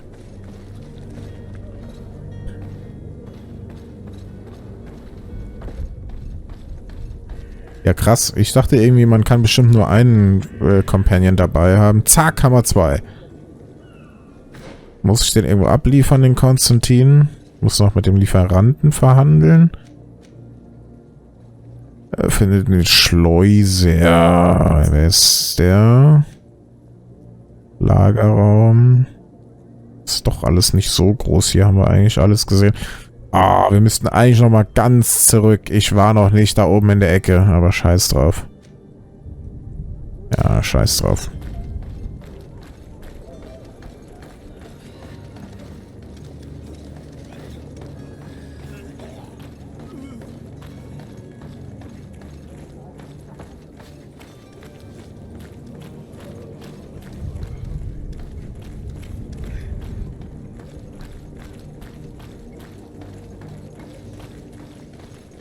Verrannt. Zeigt er mir... Wieso zeigt er mir den nicht an eigentlich? Ach, muss ich erst anwählen. Also vorne war ja die... Ah genau, hier ist die Taverne. Und da ist hier der Stand von dem Quacksalber. Was ist das hier eigentlich?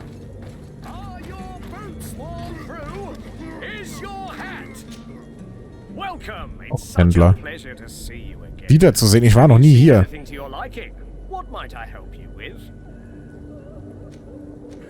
Kaufen. Wow. Der hat direkt richtig krasse Waffen am Start. Sowas hier will ich. Ein elegantes, altes Claymore. Für 216. Könnte ich mir schon leisten. So krasse Sachen.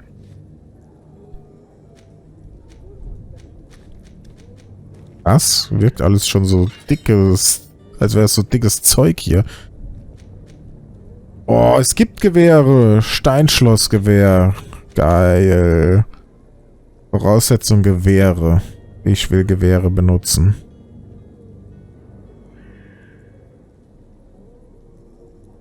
Dann gibt es hier noch Rüstungen, so ein Dreispitz. Auch nicht schlecht. Oh, hier, das ist der von dem Quacksalber, der Hut. Rüstungen, ein Kaban. Oh, sieht auch geil aus. Hat auch da schon irgendwie so... Ah, das könnte auch ein Upgrade-Ödel sein, weil hier hat er ihn nicht, hier hat er ihn und da ist so ein Schulterding dran gekommen. Das ist 150. Die Frage ist halt, wenn ich das jetzt kaufe, ob sich das jetzt schon lohnt. Man findet noch so viel, ich brauche das, wir sind eigentlich noch stark genug. Ich will jetzt eigentlich noch kein Geld ausgeben. So. Oh, ich kann hier drüber klettern. Da sind böse Buben.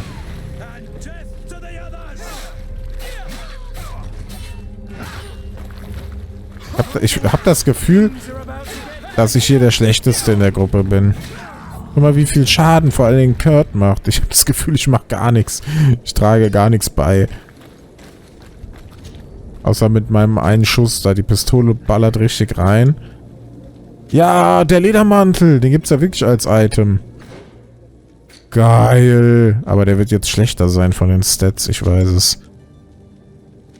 Altes, besticktes Wams. Ja, er ist schlechter. Aber guck mal, wie cool. Obwohl, nee, das hier ist schon cooler. Darum geht's natürlich. Wie cool sieht man aus? Die Stats sind egal. So, Sie wollen also nicht verhandeln. Good day, good sir. Ruhe. How might I be of service? You can start by explaining to me why you refuse to honor the orders agreed upon with the guard. There's been a misunderstanding, sir. Of course we're ready to honor the orders. In fact, I've already had a word with your master-at-arms. They're asking that we pay again, despite having already paid. It's just that the price has gone up since. I've nothing to do with it. This is inadmissible. If you agree on a sum, you need to honor that agreement. I'm sorry, sir. I'm just an agent. And I'm only obeying orders. Your master has apparently asked you to demand a second payment for this merchandise. That's right. He told me that their attendant seemed to be hiding something when he passed the order. And so he must have thought the guard would end up paying in the end, whatever he asked for. I'll be damned. And I'm the one they've sent to settle the affair. Sorry, Captain, it's nothing personal. I'm only following orders. Following orders? Yeah, we hear you. Makes one wonder which one of the two of us is a coin guard. Why don't we go and solicit other suppliers, Kurt? When we've already paid for the merchandise? If these thieves agreed to reimburse the original payment, it's what we'd do immediately. And do know, in the future, we won't be shopping with them. Well, I should think not. This whole story sounds suspicious and stinks of a scandal. You're demanding a second payment but refuse to reimburse the one that was already made. I'm not the one demanding nor refusing. It's my master. This stubborn fool is pushing me to madness. You understand now why I'm asking for your help? Also. 50% Chance mit meinem Charisma. I don't think you understand who you're dealing with. Perhaps I failed to present myself properly. Lord de Sardet, nephew of the Prince d'Orsay and legate of the Congregation of Merchants. During our conversation, you explained to me that your master forced you to commit a crime. That's regrettable, especially as you will be considered his accomplice in extortion, theft. You know as well as I that the congregation does not tolerate such illegal activities. But I'm only obeying orders. That is a shame. Well, as orders are the only language you seem to understand, I order you to return the guard the merchandise, without delay. Unless you'd rather your master is hung and that you finish your days in prison. As you request, my lord. I shall go immediately and ask that these crates be delivered to the attendant. Now that's a wise decision. Thank you. I was beginning to think this would never end. You're certainly honoring your new So, title. gelöst. Bravo! The quartermaster must be expecting us. Ach, das war dieser... Ja, stimmt, davon hat er ja auch erzählt. Das war dieser Auftrag in der Kaserne, den er erledigen sollte. Und ich dachte schon, hä? Er hat ja direkt auch drüber geredet. Ja, nee, das ist nichts für mich. Ich hab's versucht. Ich denke, hey, was hat er denn versucht? Wovon redet ihr? Das war die Nummer.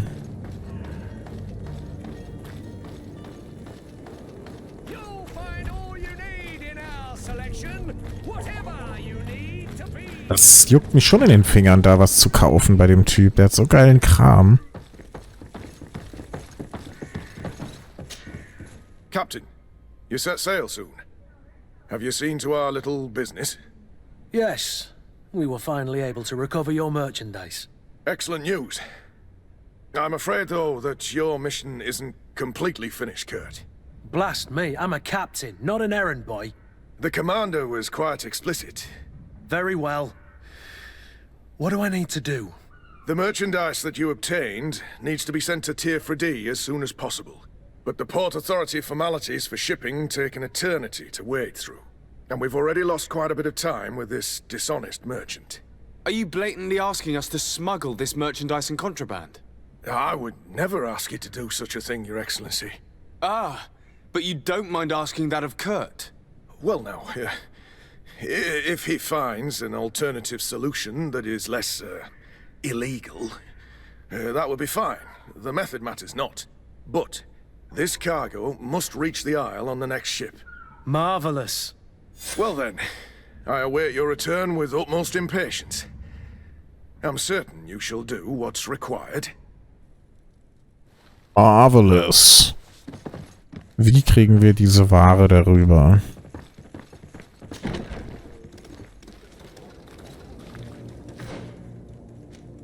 Wer könnte mir da helfen? Finde einen Weg, um die Fracht nach Tier 4D zu bringen.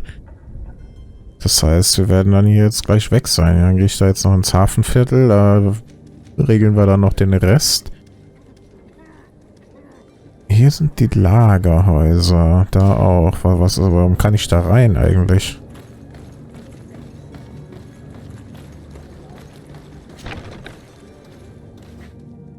Ist aber niemand. Lagerhäuser der Fontaine. Familie. It's blocked.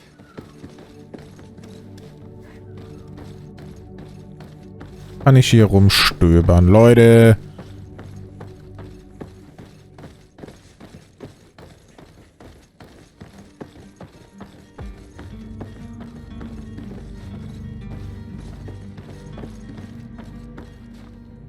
Kannst halt nichts machen.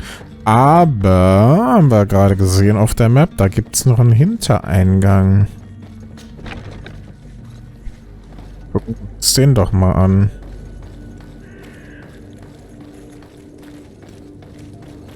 Der ist, glaube ich, da hinten in der Ecke.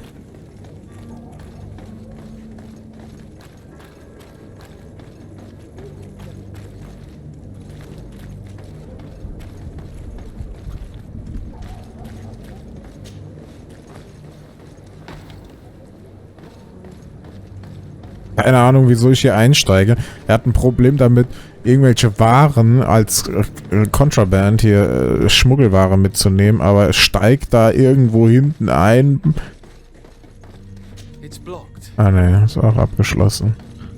Hä, aber warum kann man extra hier hingehen? Oder das wird jetzt erst wichtig werden mit dieser ganzen Schmuggelkiste. Im wahrsten Sinne Kiste. Und ich hier schon wieder zu früh bin.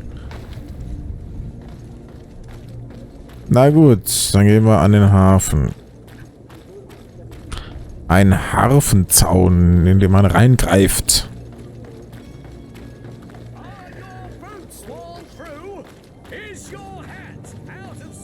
Mann, fuck it, ich kaufe jetzt was. Welcome, it's such a pleasure to see you again. Have you seen anything to your liking? Nee, verdammt, ich kauf doch nichts. Wenn wir auf der neuen Insel sind, gibt's vielleicht noch mal geileren Kram. Ich bin sehr unentschlossen. Ein Weißdorn. Oh, man kann die lesen, die Dinger hier. Kaserne, Schenkel. Außerdem. Hier geht's Richtung Schenkel. Ups. Crafting. Ist das hier schon das Hafenviertel? Und das hier. Unleserliche Notiz an die Familie des reichen Mannes, der uns provoziert hat. Wir haben ihn und werden ihn töten, wenn ihr uns nicht großzügig bezahlt. Kommt mit einer vollen Börse in die Gasse südlich des alten Lagerhausviertels. Ah. Gut, das war Konstantin. Der reiche Mann. Und da wird niemand mehr Geld vorbeibringen.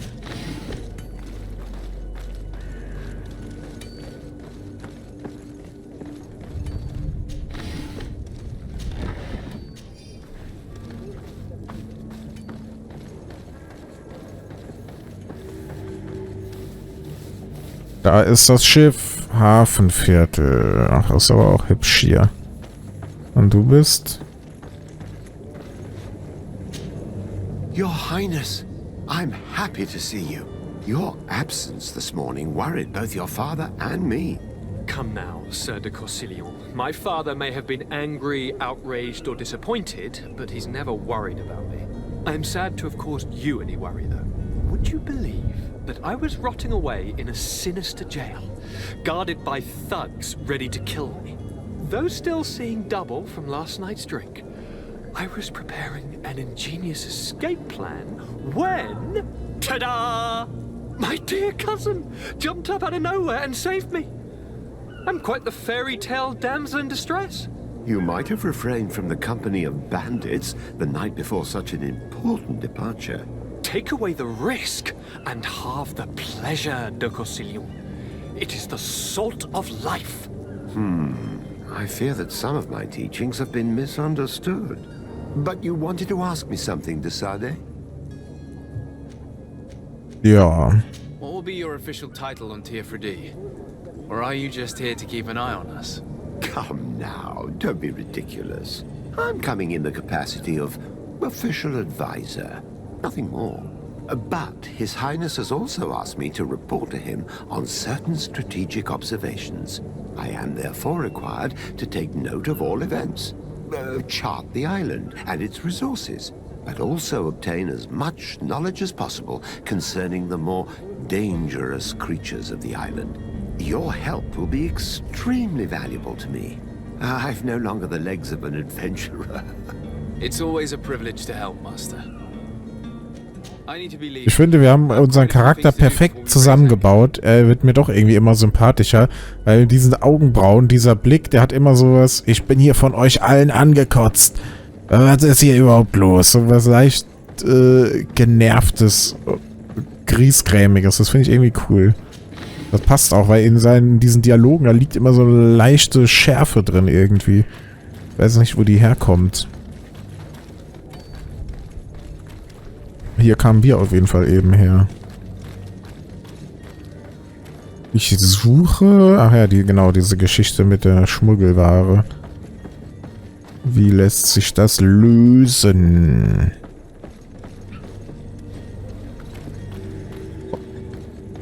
Lagerhäuser der Nauten. Astronauten.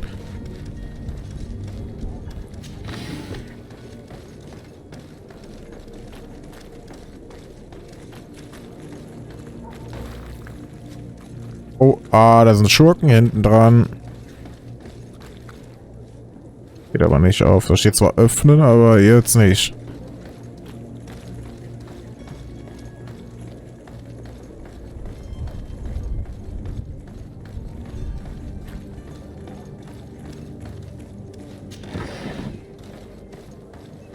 Es wird hier gelootet. Von anderen Fraktionen kontrollierte Zonen. Diese Zone steht unter der Kontrolle einer anderen Fraktion. Dir ist der Zutritt zu bestimmten Bereichen verboten. Mit einem Kostüm der Fraktion kannst du die Wachen täuschen. Boah, krass, sowas habe ich zuletzt gesehen in Fallout New Vegas. So ein Fraktionssystem, mit wo man auch die Rüstung tragen muss. Du kannst außerdem versuchen zu schleichen, doch wenn eine Wache dich entdeckt, kann dies eine gewaltsame Reaktion provozieren und deinen Ruf bei dieser Fraktion schaden. Okay, was ist das jetzt hier für eine Fraktion? Woher weiß ich denn das? Ach, du Scheiße. Aber mal davon abgesehen, dass ich keine andere Rüstung habe, werde ich wahrscheinlich nicht zu dieser Fraktion gehören. Oder meinen die damit diese Banditenfraktion?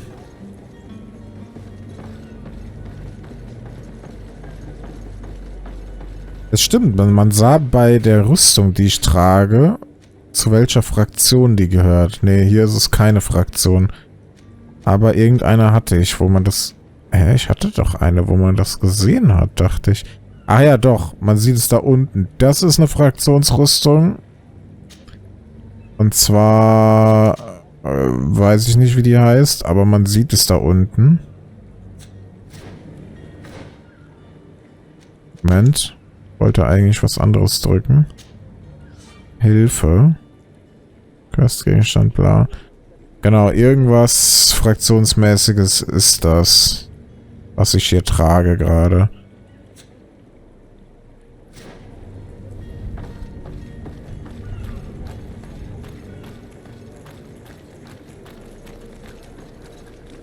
Na, von welcher Fraktion das hier kontrolliert wird, keine Ahnung. Ey, wie komme ich denn da runter zu dem Burschen? Vielleicht diese riesige Rampe.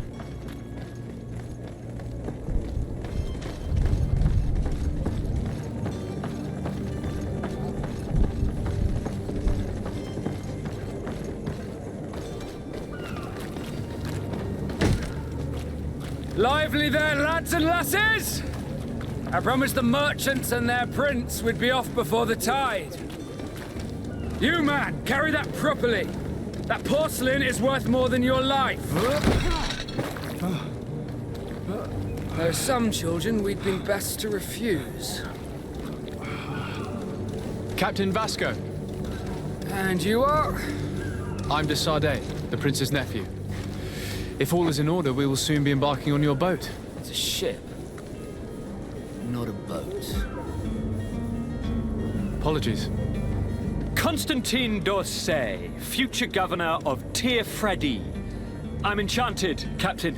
I am eager to board your ship. Enchanted as well, Your Highness. I hope you enjoy your voyage. Are you ready? Can we weigh anchor?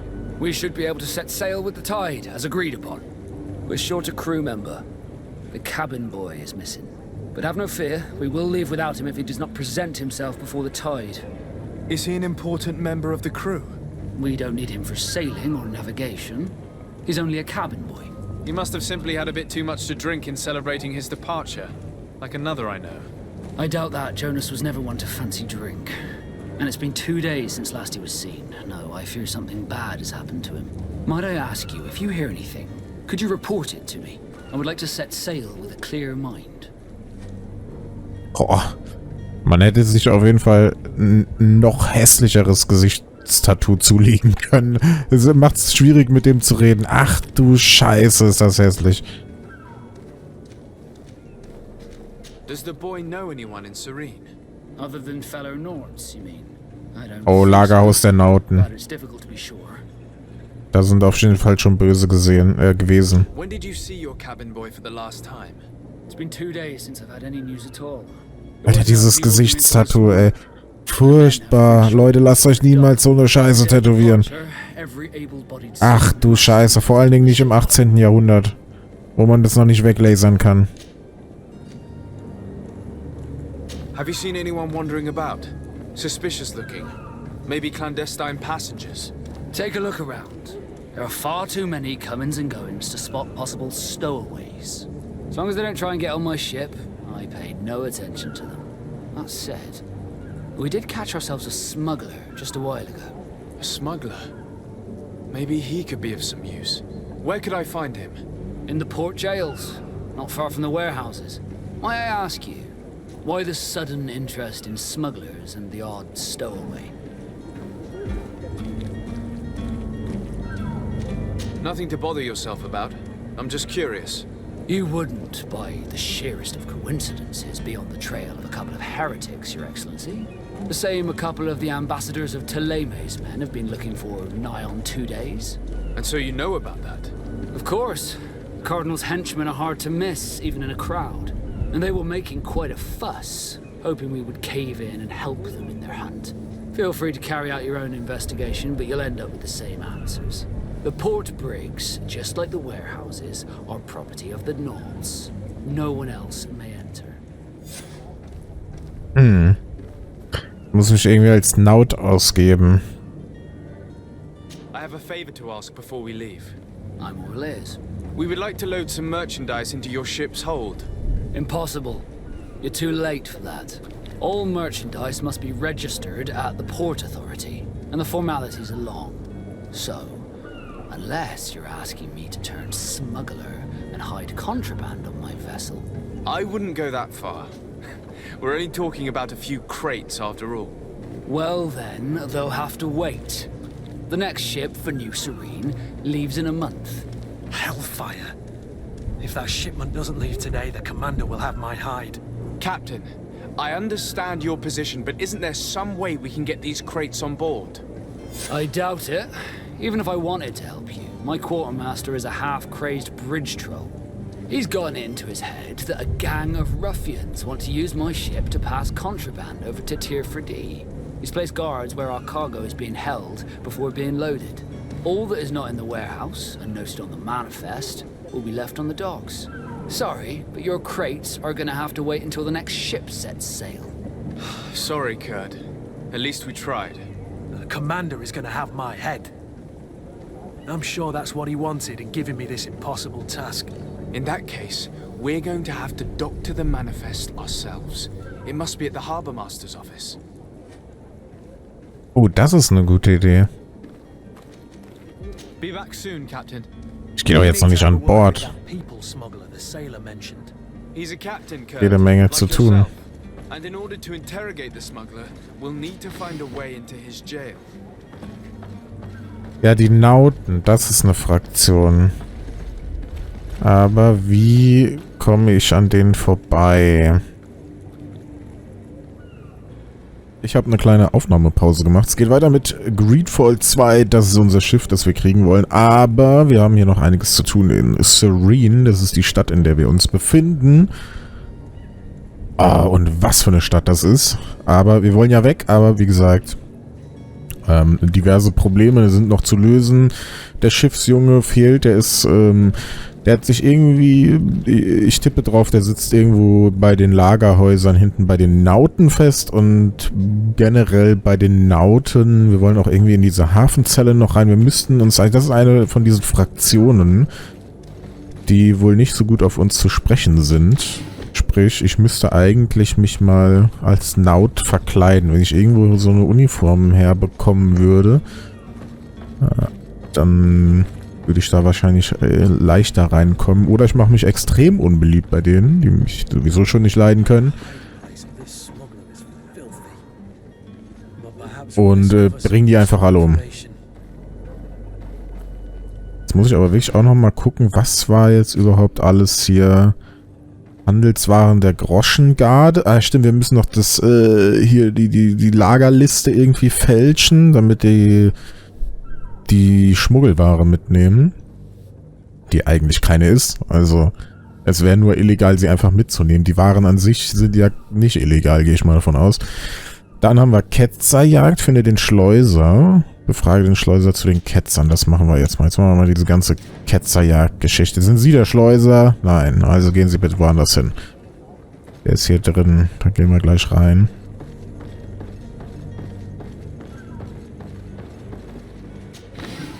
Aber vorher muss ich hier looten. Darf ich sie looten, während sie bluten? Es ist so hübsch, diese Lichtstimmung. Ich sag's euch, ey. Es ist...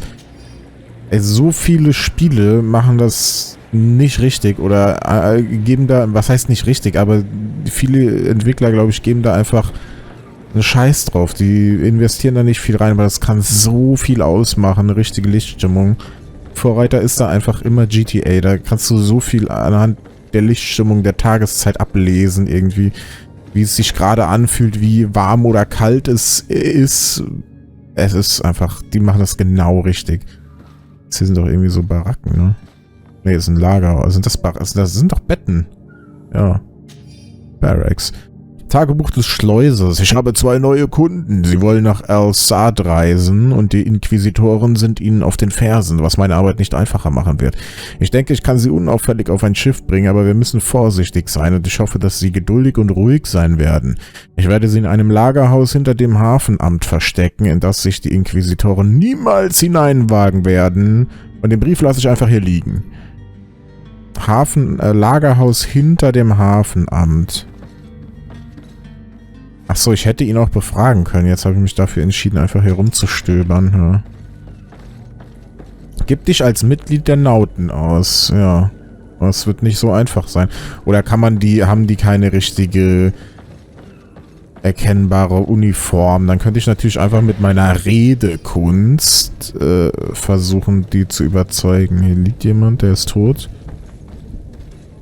Und hier sind wir schon gewesen. Dann könnte ich einfach versuchen, die mit meiner Wortwahl in Grund und Boden zu quatschen, bis sie mich reinlassen. Das ist auch immer eine Option. Genau. Ich hätte auch mit dem Schleuser reden können, ja. Gut. Das ist jetzt... Oh, komisch, dass man nicht trotzdem noch mit ihm reden kann. Er weiß ja nicht, dass ich das geklaut habe.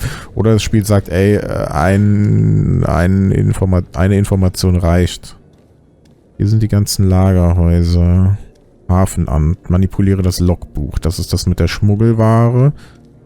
Hier ist das Gefängnis der Nauten. Ah, ich glaube hier diese ganze Lagerhauskiste hier, dieser ganze Distrikt hier hinten gehört den Nauten. Jetzt weiß ich nicht, wie gefährlich das ist. Ich speichere mal. Wie gefährlich das ist, hier rumzulaufen. Ob die direkt angreifen oder ob die erstmal quatschen.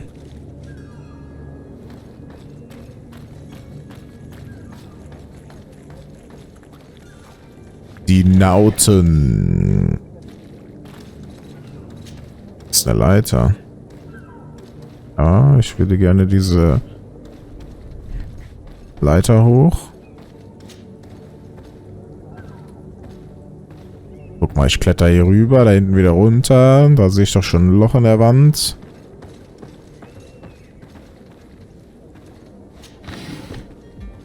Wir sind auch sehr unauffällig mit unserer Truppe hier. Ich bin mal gespannt, was so...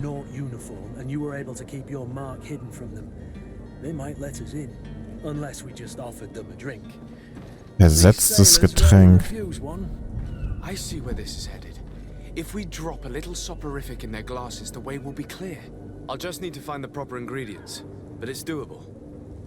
Okay, da irgendwas reinmixen, dass die einschlafen. Das würde gehen, ja. Ich kann ja auch einfach hier. Das ist doch super offensichtlich. Ich kletter hier die Leiter runter. Ja, der Rest ist zu. Dann würde ich einfach hier runterklettern.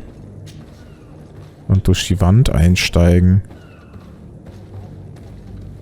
Aber wenn er mir das in der Quest sagt, es muss auch möglich sein, sich irgendwo zu verkleiden. Egal, wir gehen jetzt so rein. Easy peasy. Easy as the bibs.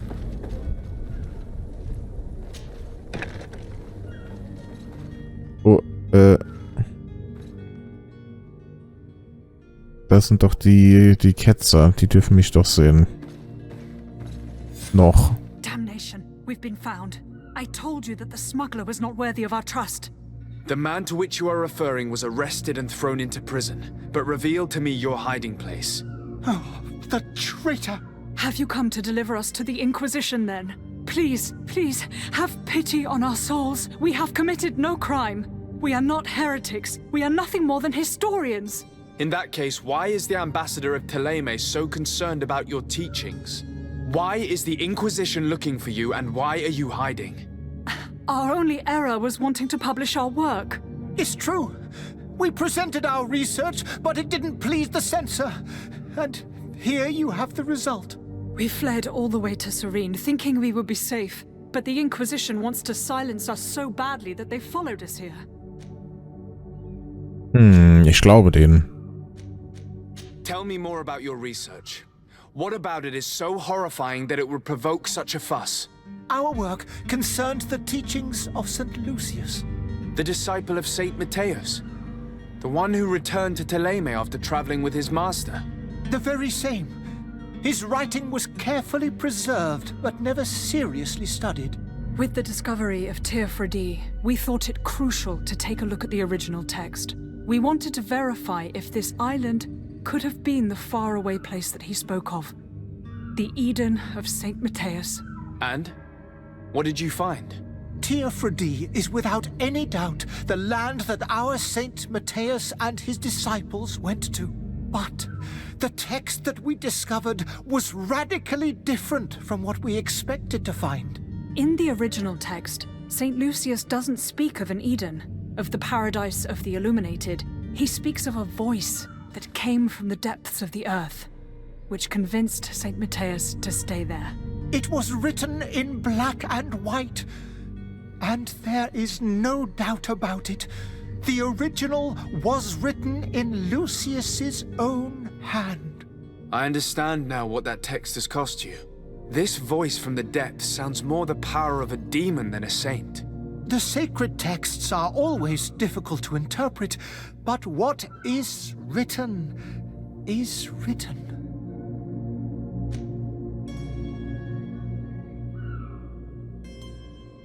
Who were you hoping would give you asylum? We were hoping to reach Al-Sad. The Inquisition won't chase us into the den of their enemies. Our research won't interest the Bridge Alliance, or at least I doubt it. But at least we'll be safe. By entering Al-Sad as clandestines, you risk being taken for spies. That would be better than being burned at the stake. Did you try speaking with the censors? You could forget what you have discovered, perhaps. Oh, we have signed already an abjugation stating that we misunderstood the sacred texts of St. Lucius. We were even ready to say that we had never seen the true text, or anything else that would have pleased them. It served no purpose. It's our lives they are after. I see. Well, you have no other choice but to run and seek refuge in enemy territories. I beg of you, please do not deliver us to them. Let us continue on this path. Ja, ich lasse die weitergehen. Festnehmen, vorschlagen, mit dem Botschafter der Brückenallianz zu sprechen. Stimmt, das könnten wir auch machen mit der Bridge Alliance. Da müssen sie sich nicht einschleichen. Außerdem habe ich da einen gewissen Ruf. I could have a word with the good Dr. Sahin, the ambassador of the Bridge Alliance. If he can be persuaded to offer you asylum, you would be saved. Your goodness honors you. May the illuminated forever light your path. If I manage to convince the ambassador, you'll need to refrain from that sort of blessing. Stay here. I'll be back. Vor allen Dingen bei der Bridge Alliance, Brückenallianz, habe ich einen guten Ruf. Nachdem ich habe eine Quest da gemacht, erstmal Ruf minus kassiert.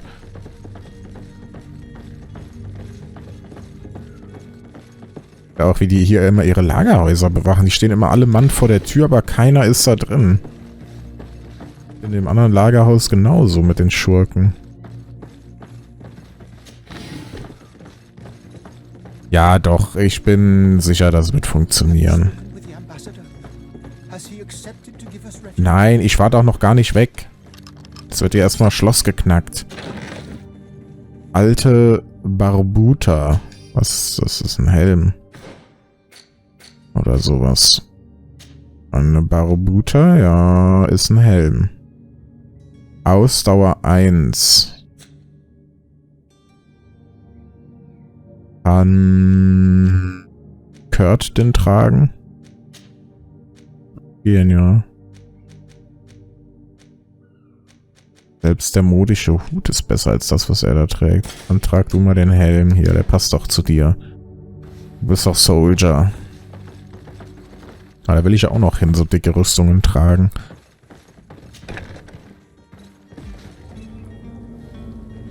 So, Leute, wir gehen wieder in die Hocke. Stealth-Modus.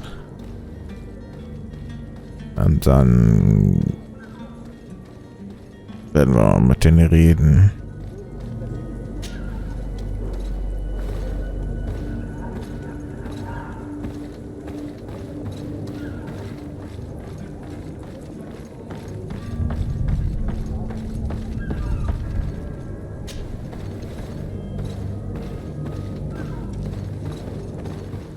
Habt ihr euch wirklich toll aufgestellt hier. Also das ist ja wirklich narrensicher. Da kommt ja bestimmt niemand in euer Geheimversteck.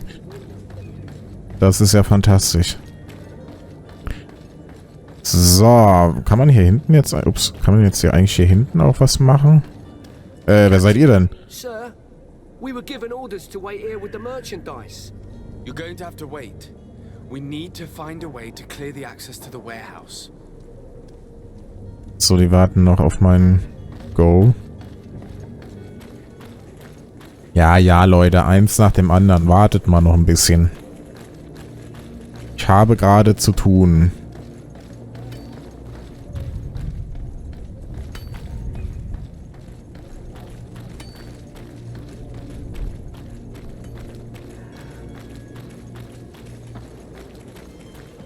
Sag mal, waren wir hier? Ja, genau, hier waren wir ja schon. Da liegen ja schon überall die Toten rum. Jetzt sind wir hier drüber gekraxelt.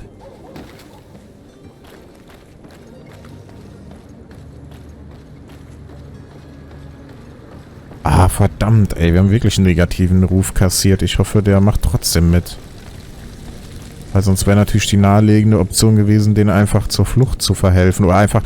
Die wurden ja sowieso... waren ja eh gerade auf dem Weg, ausgeschleust zu werden.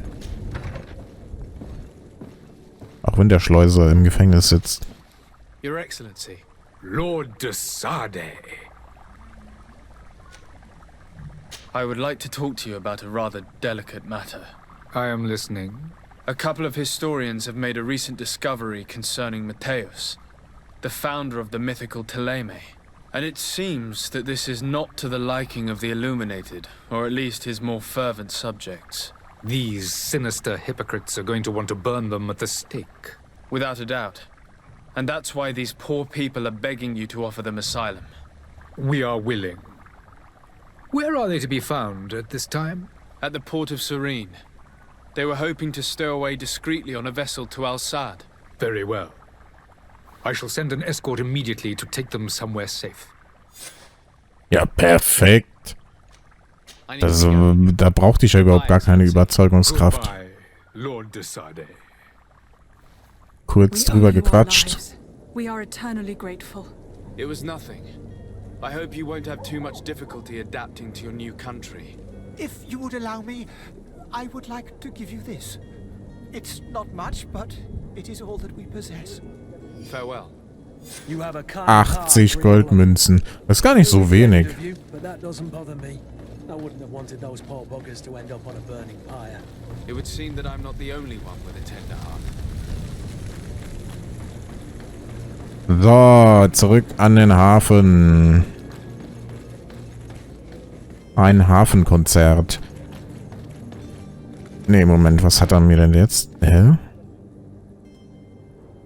Die Botschaft informieren über was? Ach so, dass ich die Ketzerjagd gelöst habe. Ja, also diese bösen Ketzer, von denen sie sprachen. Die habe ich natürlich, diese Gotteslästerung, die habe ich getötet. Den Kopf habe ich verbrannt. Den Rest habe ich vergraben. Für die Würmer.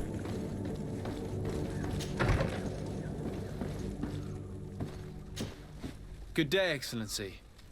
Sir Dasein, to what do I owe the pleasure? Oh, von der Flucht? It pains me to inform you that the heretics you seek have fled. Curse them! How could that possibly have happened? Ich lüge. Ich kann jetzt nicht immer überall die Wahrheit sagen, dann verliere ich überall einen Ruf. Alas, these renegades have found protection with the ambassador of the Bridge Alliance. I would not have been able to capture them without risking a diplomatic incident that my uncle would have condemned. The bridge. I thought as much. Those heretics have turned to them. But I had hoped that you might intervene quickly enough to stop them. It is truly regrettable. We have nothing else to do but pray that the Luminous might shield us from their lies. Ja, sogar noch Ruf 1 bekommen. I must be going. Farewell, Excellency. May the light guide you, Dasein. Und ein Level up. Joink. Gehen wir doch direkt mal rein. So, ich will ja hier den Tree entlang gehen auf... Oh, hier gibt es dann Gewehre. Rolle ist auch nicht schlecht, das werden wir auch holen. Also die ganze Ecke, dieses Pizzastück, das werden wir uns rausbeißen. Und wenn dann irgendwann noch irgendwas übrig ist, kann man hier immer noch in Fallen gehen. Wir hatten jetzt einmal auf Schießen geskillt. Wann kommen denn hier hinten ist das erst, ne? Zweihandklingen, das dauert eine ganze Weile, ey. Gehen wir mal hier. Scharfer Stahl. Muss ich... Ach, guck mal, hier kann man ja natürlich auch noch was machen. Punkte einen. Nee, habe ich ausgegeben. Verbleibende Punkte keinen. Talente auch nix. Die anderen Jungs muss ich ja nicht leveln. Nee, das ist ja kein Mass Effect hier.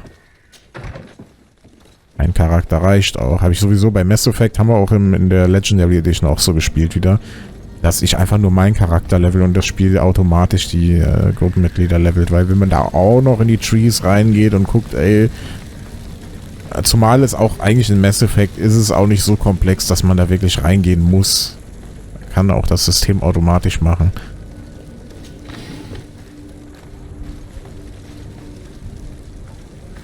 Als nächstes auf der Agenda Nebenquests. Handelswaren der Groschengarde. Bereite ein Getränk vor. Da geht das auch mit dem Untermischen. Vertreibe die Wachen des Lagerhauses. Welches Lager? Das ist nicht das Lagerhaus, wo ich eben war.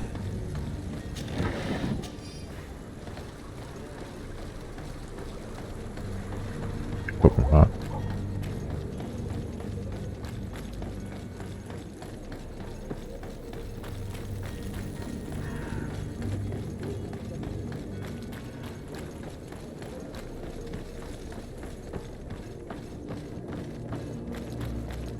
So, ich bin schon sehr gespannt, wo wir dann da mit dem Schiff hinfahren und ob man überhaupt nochmal hierhin zurückkommt nach Serene oder ob das dann abgehakt ist. Weil das hier alles nur so Prolog, Intro, Tutorial-mäßig ist. Dieser kleine Stadtbezirk. Dann geht's erst richtig los. Durch die Vordertür.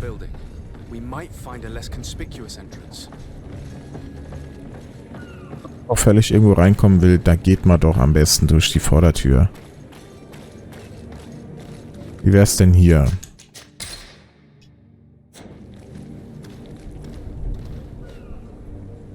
Wohl, Moment mal. Hier ist... Nee. Das ist zwar eine Leiter, aber da kommt man nicht hoch. Ich dachte vielleicht hier irgendwie klettern. Das hier könnte doch gehen. I've already been to the port authorities. They keep the official documents upstairs. Der mich nicht gerade gesehen? Er hat mich doch original gerade gesehen, oder sie?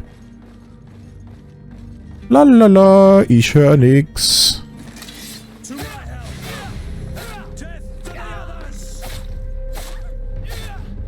Ja, machen wir uns bestimmt beliebt bei den Nauten. Wenn wir die jetzt alle umbringen. Ey, kriegt ihr das hin, Jungs? Ja, okay, ich wollte den irgendwie backstabben oder so. Oder mal gucken, ob das überhaupt geht. Aber schadet nicht meinem Ruf. Ja, dann ist es mir egal eigentlich. Ein altes Wams. Weiche, alte Stiefel.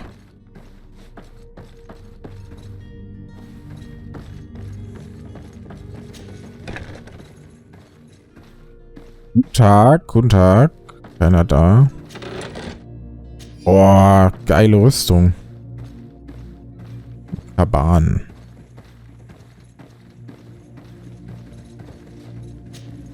Siehst du, wie sich das Schlossknacken gelohnt hat? Ich sag's euch. Bester Skill direkt. Instant Schlossknacken zu wählen. Ist immer so. Here's the ship's manifest. We only need to add our merchandise to the list. Ach, und der Schlüssel fürs Gefängnis, aber den brauchen wir jetzt eigentlich nicht mehr. Dann schreiben wir da mal was rein.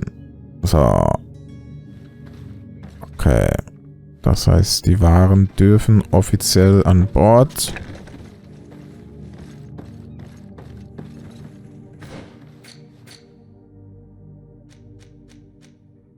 Rücken? Wie Rücken? Ach so, Cape oder so bestimmt.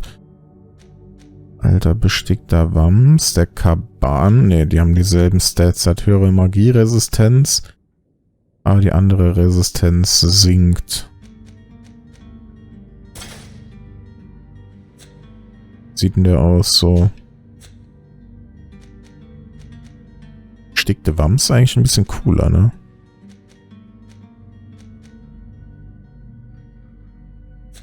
Irgendwie was Neues für... Moment mal, was haben wir denn? Ah, ne.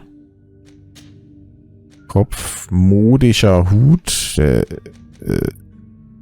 Ich trage den Banditenhut, der gar keine Stats hat. Aber der sieht zu cool aus. Den lassen wir an. Hände. Ja, die haben bessere... Wie sagt man... Resistenzen. Seemannshandschuhe. Dann haben wir hier noch die alten Stiefel. Ja, komm. Da ist alles gleich. Pistole habe ich auch keine gefunden.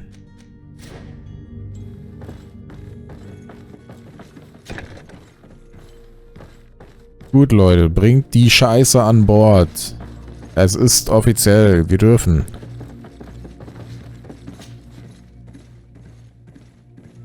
Kann ich das direkt... Ne, man kann das nicht aus dem Menü direkt anlegen. Das heißt, man muss immer so eine kleine Equip-Runde mal einlegen. Novizenring. Wo kann man hier Ringe anlegen? Gibt's gar nicht. Gibt gar keine Ringhand. Ach nee, Ringe, Magier kämpfen, glaube ich. Das sind die Waffen der Magier. Die haben diese magischen Ringe.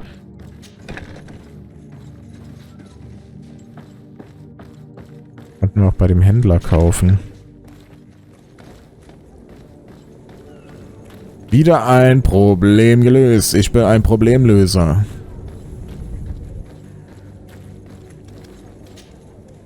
Well now, can we get going? You're going to have to wait. We need to find a way to clear the access to the warehouse. Ich hab doch das... Was muss ich denn jetzt noch machen? Ich hab doch da schon reingeschrieben. Ins Büch. Ach so, die Wachen müssen noch weg. Da könnte ich halt das mit dem Einmischen machen, aber wo finde ich denn die Materialien dafür? Was ist denn hier eigentlich? Hallo?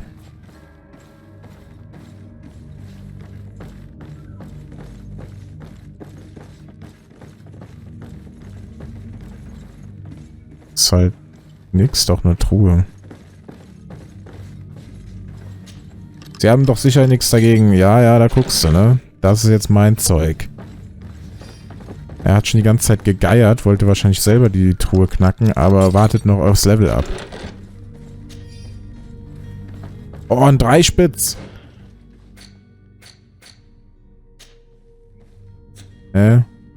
Oh, wo habe ich denn die als Saat? Ne, die habe ich wahrscheinlich von Anfang an getragen. Rostiger Säbel, rostiger Anker. Hier, ein Dreispitz. Jetzt können wir erst offiziell auf Reise gehen, weil so fährt man auf dem Schiff mit einem Dreispitz. Kein Zweispitz, kein Vierspitz, muss ein Dreispitz sein. Werde ich hier die Burschen los. Ich meine, ich könnte die einfach umbringen, aber ich hätte es schon gerne auf die andere Art irgendwie gelöst.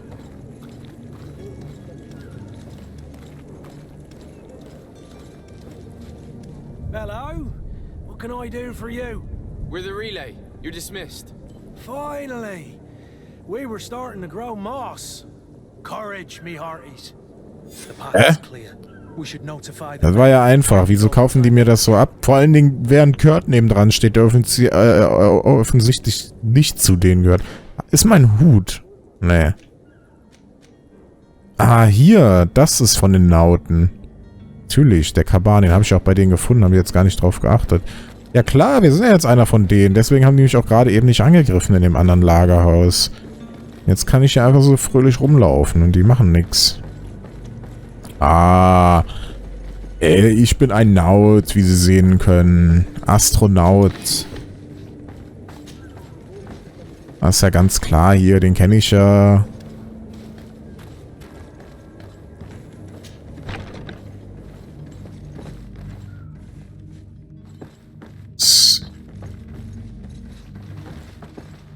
Ist hier oben schon wieder eine Kiste? Ja, Tatsache.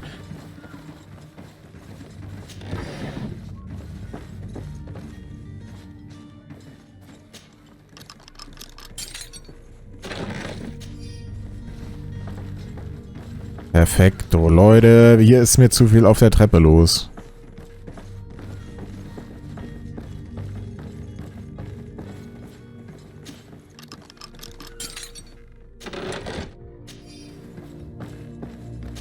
Hey, da muss man wirklich ein bisschen drauf achten. Vor allen Dingen muss man ja noch mehrere Klamotten eigentlich im Inventar lassen, falls man die mal irgendwo verkaufen sollte.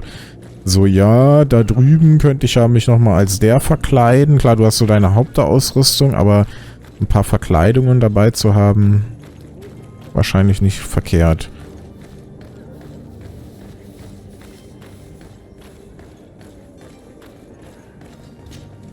Well now, can we get going?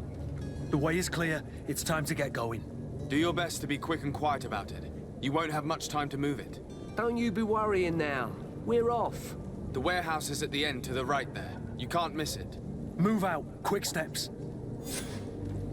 Okay. +2 bei der Groschengarde. Das erfreut, ne? Hätte ich auch hier lassen können, die Waren. Und einfach losfahren. Kann ich jetzt hier rein? Nee. Warum nicht? Ich bin doch einer von euch.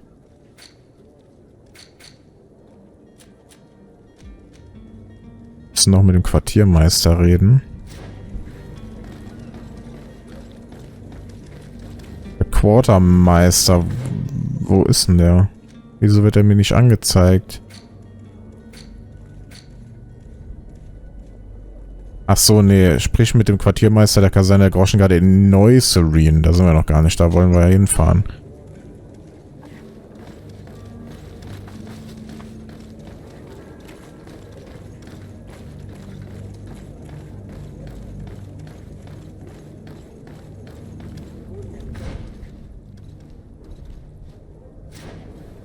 Der ist irgendwo da unten.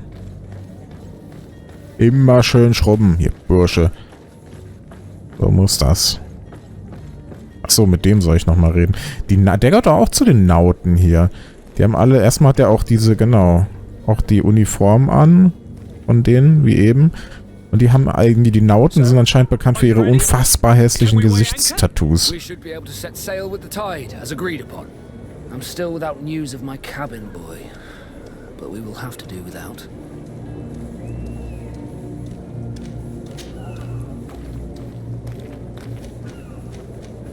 This Jonas, does he have any close friends amongst the crew? In tradition, we are all members of the same family. But yes, there would be Flavio and Lauro. Might I have a word with them? As you wish. You'll find them over there, in port. Boah, der macht mich fertig mit seinem Gesicht, ey. Das kann ich mir nicht angucken. Das ist sehr grauenhaft. Ach, hier, guck mal, auf diesen Platz kann man sogar runter.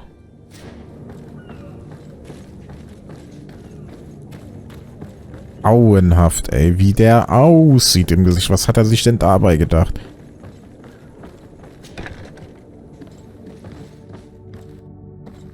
Du warst doch vorhin nicht da, Flavia. Someone told me that you're a friend of Jonas's, the young cabin boy who's gone missing. That's right, yeah.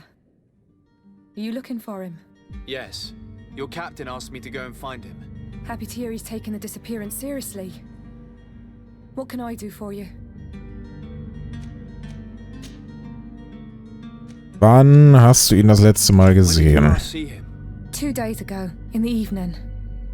We went to have a drink in the tavern. Jonas, Lauro and myself. Did anything seem out of the ordinary? Was he troubled? Maybe a tad troubled. Like he was somewhere else. Why would that be? Give me your best guess. Boy, I haven't the faintest idea. Do you think he could have made himself any enemies? I wouldn't think that for a moment. Jonas has a good heart and he steers clear of trouble and troublemakers. What does Jonas do in his free time, when you're on land? He just hangs around here or there. You know the cabin boys don't have half a sailor's wages. And when evening comes, we usually go down the tavern with good old Lauro.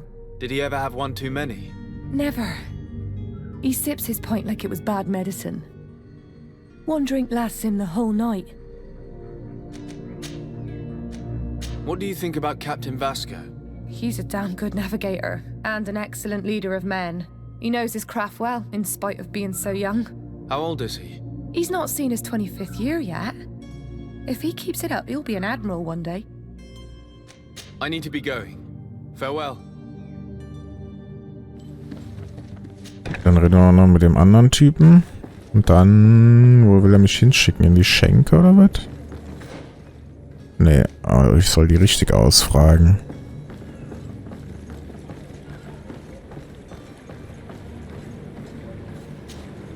Good day, sailor. I've been told that you know the missing cabin boy well. Is that right? You talking about Jonas?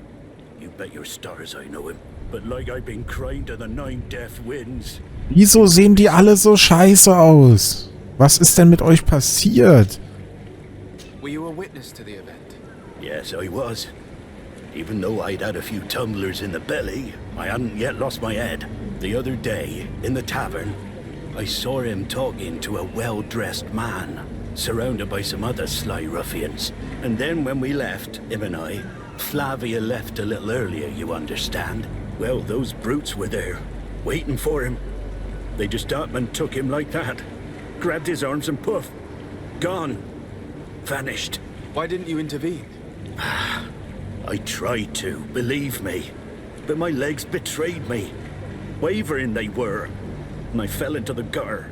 Did you report this to the captain? Unfortunately not. I know all too well what weight my words carry. Even Flavia treated me like a drunken fool. And the captain? No, not telling him that.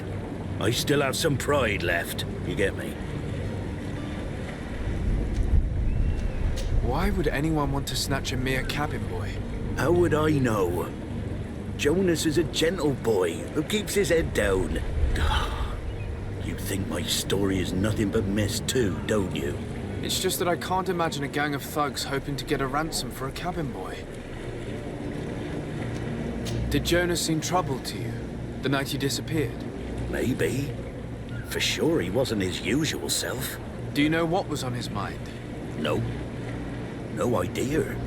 Did anyone else see the kidnapping? There was still a small crowd in the tavern. But outside, I seem to recall that regular being there. We play cards with him from time to time. Kind of fellow who plays from morning to night time to be that skilled. But now and again he comes out. When nature calls, you know. I kind of remember his face being there. Thank you, Lara. Ist das unser neuer Hinweis, dieser pinkelnde Typ? Wir fragen jetzt erst nochmal sie, weil er hat es ihr erzählt, aber dem Captain nicht. Warum hat sie davon nichts erzählt? Ja, ich bin wieder da. Could I trouble you again? Have you found Jonas? Not yet, but I haven't given up. About that.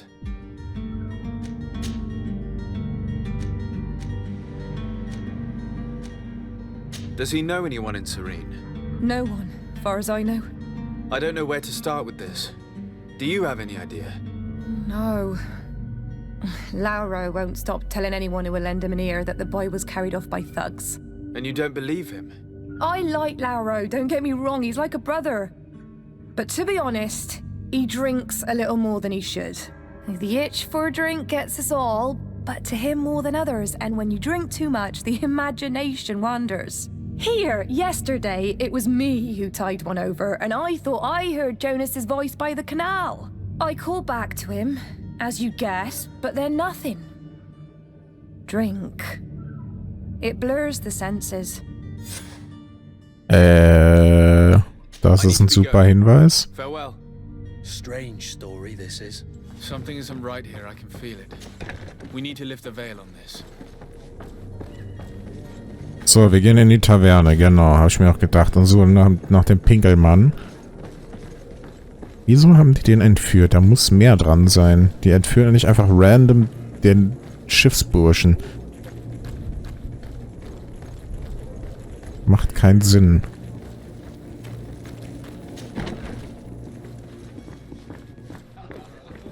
So, Spezi. Tavern keeper. I see you're back. Can I pour you something this time? I'm looking for a Naut. A young cabin boy who's been missing roll call for 2 days now. A Naut, you say? That's not a lot to go on. There are quite a few that come to my tavern. According to one of his fellows, he would have been taken right here. A kidnapping? In my establishment? You surely jest. Or at least I hope you do. I would have noticed. That doesn't hold water.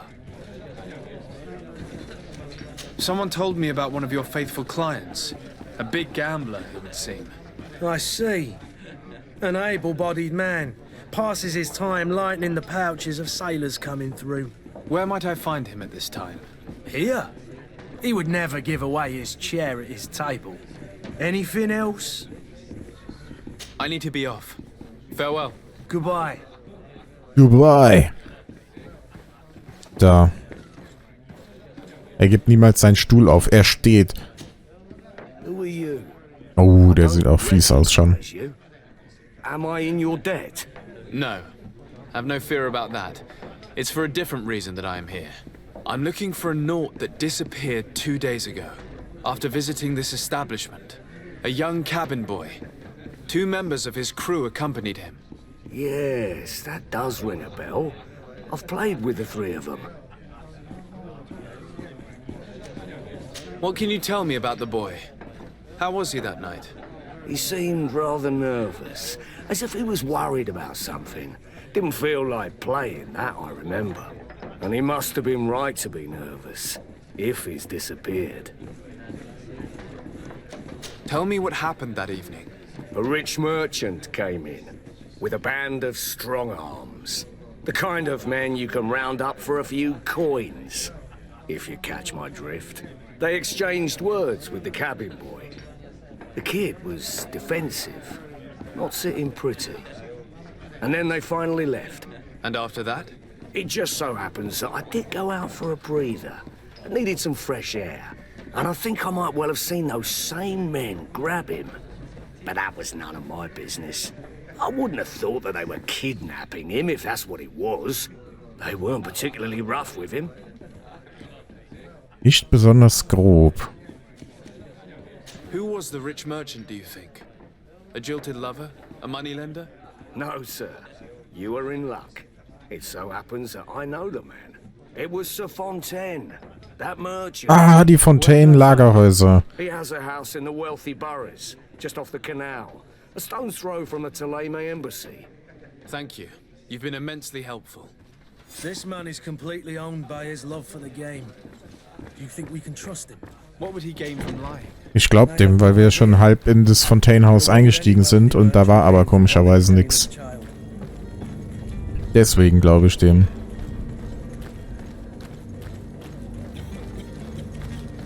Boah, hä, der zeigt in eine komplett andere Richtung. Die Fontaine-Häuser waren noch da drüben. Haus der Fontaine-Familie, aber hier Lagerhäuser. Ah ja.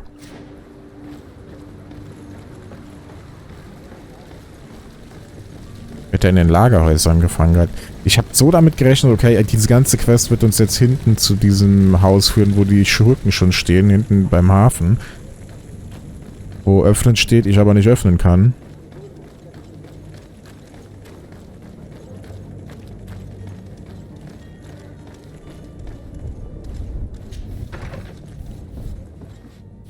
Might I help you, sir? I would like to have a word with Sir Fontaine. He is absent, but the lady of the house could certainly receive you. Enter, please. Ja, ich muss aber mit dem Mann reden.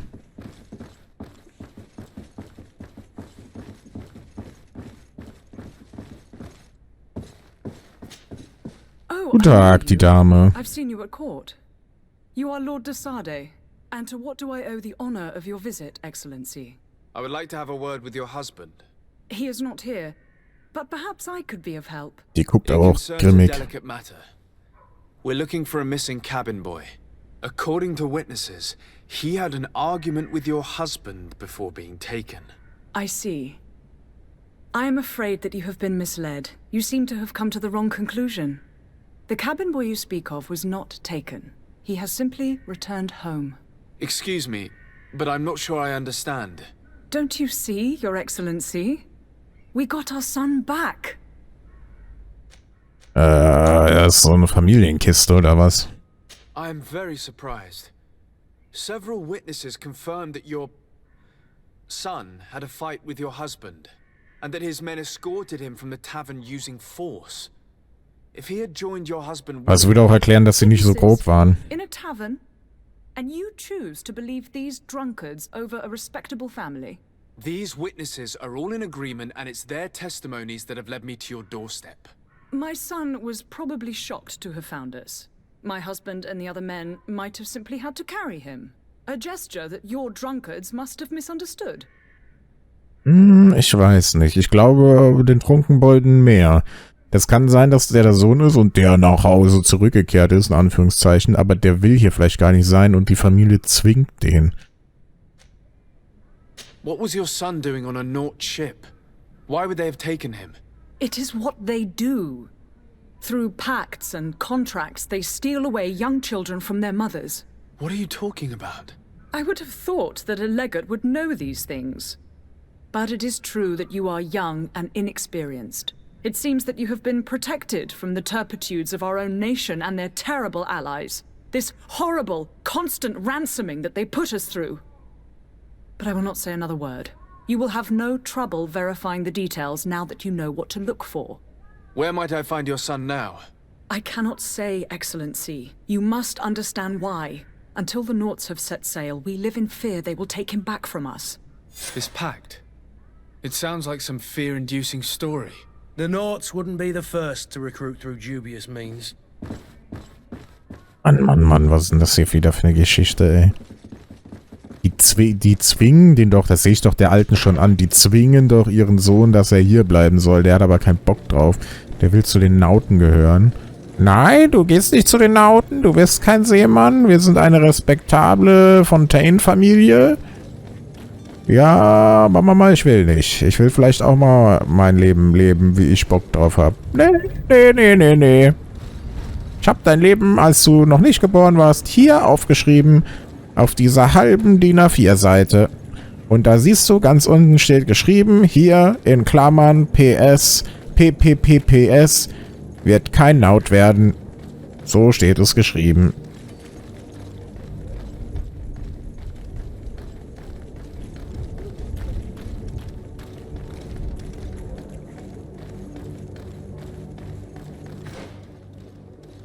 Ist die noch? Ja. Mehr über die Verträge der Nauten erfahren. Da reden wir mit dem Obernaut. Ich glaube, das ist doch bestimmt so eine Ranggeschichte bei den Nauten. Je mehr Face-Tattoos du hast, desto krasser bist du. Und desto hässlicher bist du auch. Und der ist schon sehr hässlich hier. We should be able to set sail with the tide, as agreed upon. I'm still without news of my cabin boy. But we will have to do without. I spoke with a woman who told me she was the mother of the cabin boy. She claims that her son was taken from her. Taken? Her son is sea-gifted. His parents were required to give him up to honor the terms of a contract. A contract? But what kind of contract are we speaking of? A commercial contract. In exchange for services rendered by the Nauts, some families cede more than gold.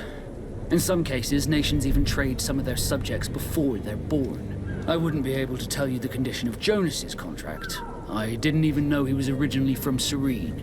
But what I can tell you is the young man hasn't seen his parents since he was a small child. And ever since, he's been a Naut. Our ships are his home. We are his only family. Be back soon, Captain. Es wird ja immer verzwickter. Also es ist eigentlich doch eine Kindesentführung gewesen. Jetzt wollen die den irgendwann mal wieder zurück. Yes? Well, how can your old professor be of service to you? I've had a word with Lady Fontaine. You must know her. That rich family that lives near the docks. She told me a strange story about her son who was a cabin boy on our ship. She said that he was taken when he was a child due to some contract with the Nords. Who was a cabin boy? Do you mean he's no longer one? They took him back to bring him home. Well, that is very unpleasant news, Dasein. We need to do all we can to bring the boy back to his ship. Since time immemorial, there's always been a certain price to pay for the services of the Nords. Children born on their ships belong to them. It's the rule of the sea. But certain contracts are so important that they also require children to be offered in exchange. From time to time, the congregation has passed such accord, and certain noble families had to give their children up. Are you telling me that the Fontaines lost their son because of some agreement signed between my uncle and the Nords? No. That pact ended a long time ago. This cabin boy couldn't have been a part of that contract. But Sir Fontaine has made a fortune trading with the Alliance, via ships. Do you mean he would have offered up his own son in exchange for wealth? Well, he probably did it before the birth of the child, and regretted it afterwards. But that is of little importance. What counts most is that you bring the boy back to the Nords as quickly as possible. Breaking a contract with the seafarers has always cost us dearly. Our nation could feel it in its coffers. I will do my best. Oh, was für eine fiese Geschichte.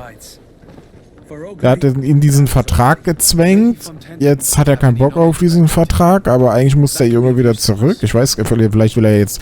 Also, ja, will er dann doch bei den Eltern sein? Es ist... Ich würde gerne mal mit ihm reden. Vielleicht, im idealsten wäre es natürlich, ey, ich hab Bock, Now zu sein. Ich will da wieder hin. Dann bleibt der Vertrag ja erhalten. Und dann ist er auch glücklich damit. Ich hoffe, so wird es ausgehen, dass nur die Eltern den zwingen wollen, da zu bleiben. Aber wenn er wirklich bei den Eltern bleiben will, oh, dann wird es schwierig. Wollen wir dann den Vertrag brechen? Was politische Auswirkungen haben kann... Oder sagen wir scheißen auf den Jungen, den ich nicht mal kenne. Nur weil da irgendjemand irgendwelche Verträge abgeschlossen hat, die sehr fragwürdig sind.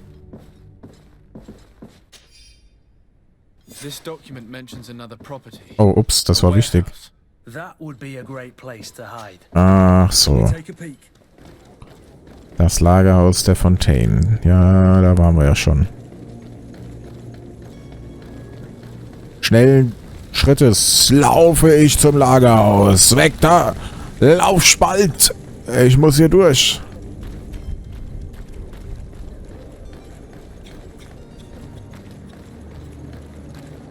Die Frage, ob wir direkt hinten einsteigen sollen. Komm, wir gehen direkt hinten rein.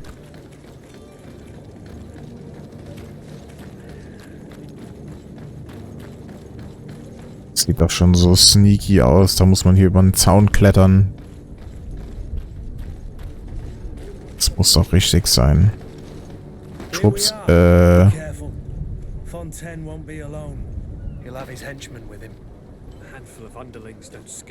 seid ihr denn?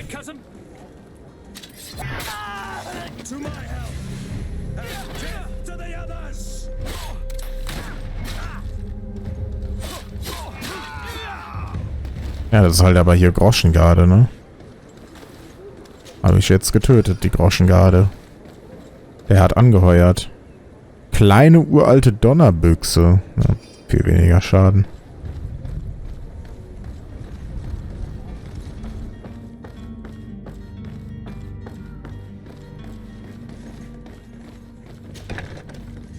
Jetzt kann man hier auch rein. Okay, also so einen Sneak-Angriff gibt es. Muss ich einfach nur hinten dran und A drücken.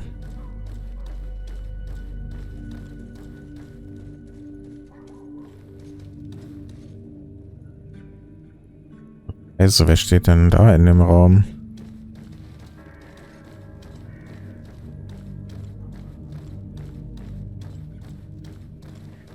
Ein hohes Tier. So it's here that our man keeps his son. Abuse. I don't have the key. Nackig stehen. Zack. Hey, wenn er schon wirklich eingesperrt ist in einer Zelle. Who are you? My name is Dasein. I am legate of the congregation. Your captain has sent me to find you. And were you able to convince my father to Hey, allow perfekt, me to er will go also free? gehen. You don't seem to be all that close to your parents. I hadn't seen them since I was 5 years old. I barely remember them. They find me, capture me, and lock me up in this warehouse. Hard to grow close after all that. My family is the Naughts. I am sorry for my parents, but that is the way of it now. Can I go home? Yes. You should still go and say farewell to your mother. Then find your way to the ship. I'll see you there. Keine gute Idee, nochmal zur Mutter zu gehen. Das ist nicht die Familie, die sich da ausspricht. Das ist die Familie, wir sperren unseren Sohn in ein Gefängnis ein. Goldmünzen, da steht nicht mal die Anzahl. Ja, das bestimmt, der wäre ich durch den Haupteingang reingegangen, da hinten dieser, der da ein bisschen special aussah, das war bestimmt der Vater. Dann wären wir genau straight in den Vater reingerannt. Aber ich gehe doch durch den Hintereingang rein, das ist doch klar. So, da haben wir alles gelöst in Serene. Das heißt, wir können endlich ablegen mit dem Schiff. Da bin ich jetzt aber auch gespannt. Ich will jetzt auch hier weg.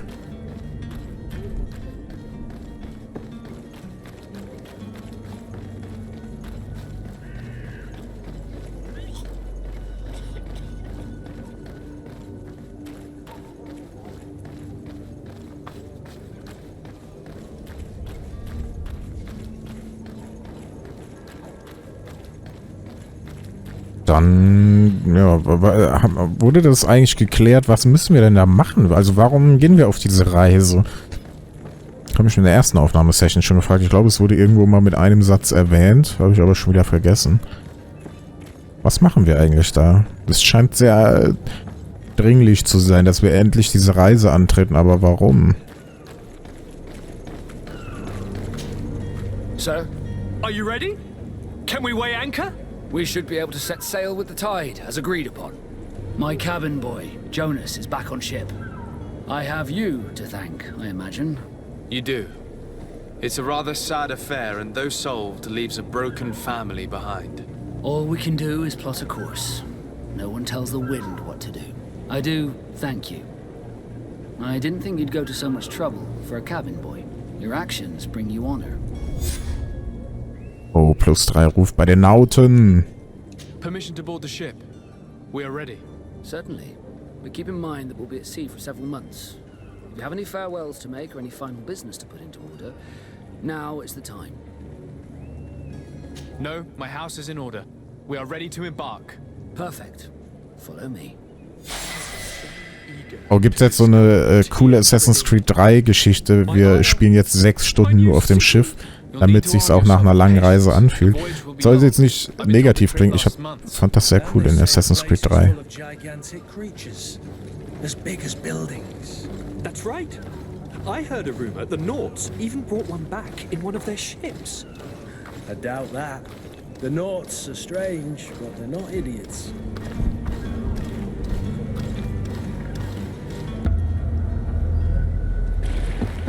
The beast is awoken! Those conniving, pista-stilling, bridge-building liars. The creature was supposed to be out for days. They'll pay for this. What the hell manner of cargo are you transporting? Help! We need ropes! We must contain it! Help! Come now, let's lend them a hand.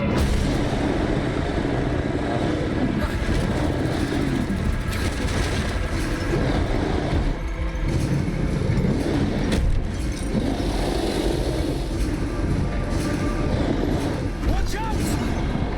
Take a step back, sir!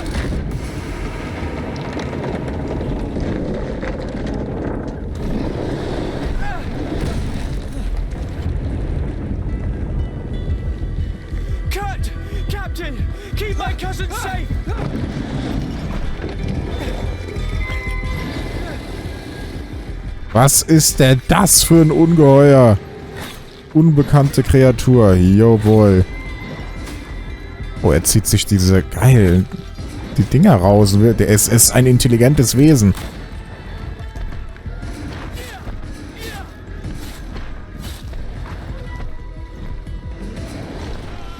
Oh, das feiere ich ja.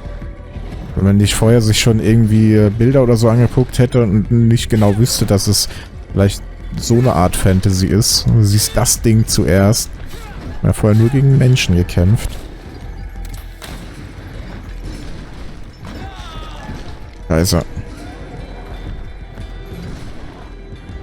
Kann ich mal so eine Falle hinlegen. Boah, die macht aber gut Schaden.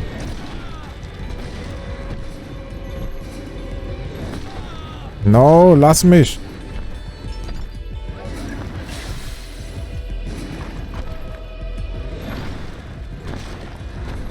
Ja, noch eine Falle.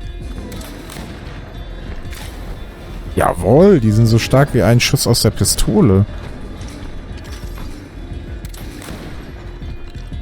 Komm doch. Er ist einfach drüber gesprungen.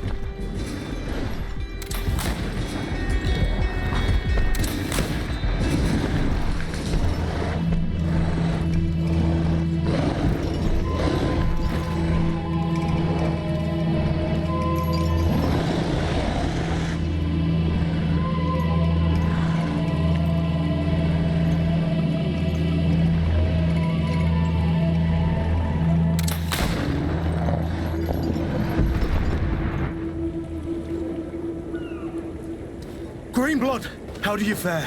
Fine, fine. It is dead. Are you wounded? I'm well. Your lessons have proven effective. I've never seen a beast this size. It's quite extraordinary. Cousin, what a fight. You were illustrious. I'm not of the same mind. I had the feeling it was already weakened. I did nothing more than finish it off. Your humility remains a constant. But believe me, that battle was absolutely epic. Wirklich ein epischer Kampf. Cool. Was habt ihr da mitgebracht? Guck mal, hier kann ich die nochmal einsammeln. Ja. Frage, fahren wir jetzt mit diesem Schiff?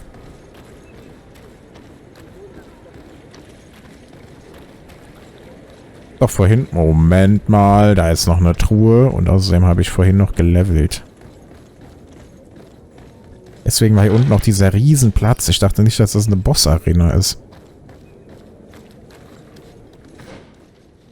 Talente. 1 Punkt verbleibend. Plus 20% Schaden auf Klingenwaffen. Rüstungsschaden auf die Knarre.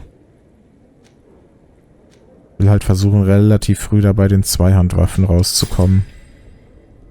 Da habe ich es am ehesten drauf abgesehen. Attribut können wir auch mal skillen. Wir brauchen Stärke.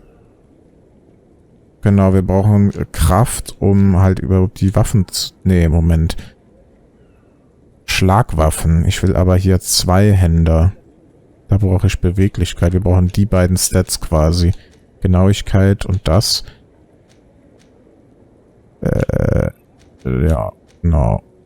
Vielleicht noch Ausdauer, um schwere Rüstung zu tragen. Außerdem kriegen wir da Leben. Stimmt, es gibt ja noch dieses Zornsystem. Das habe ich natürlich auch direkt wieder vergessen.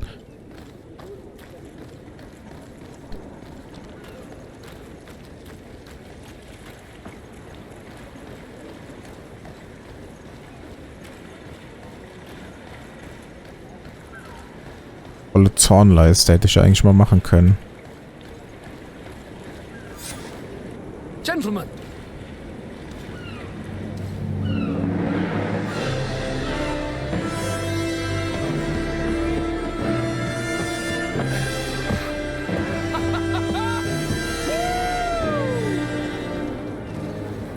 Your cousin's enthusiasm is most impressive.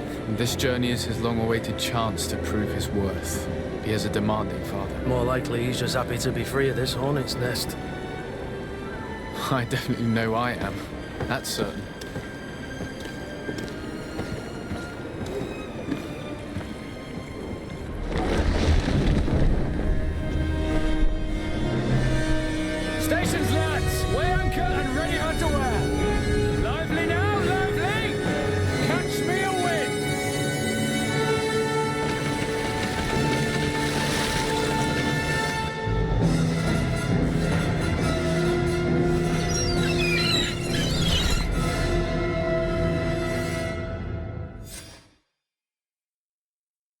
Ah ja, und da sind wir schon doch keine lange Seefahrt.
Charming welcoming committee.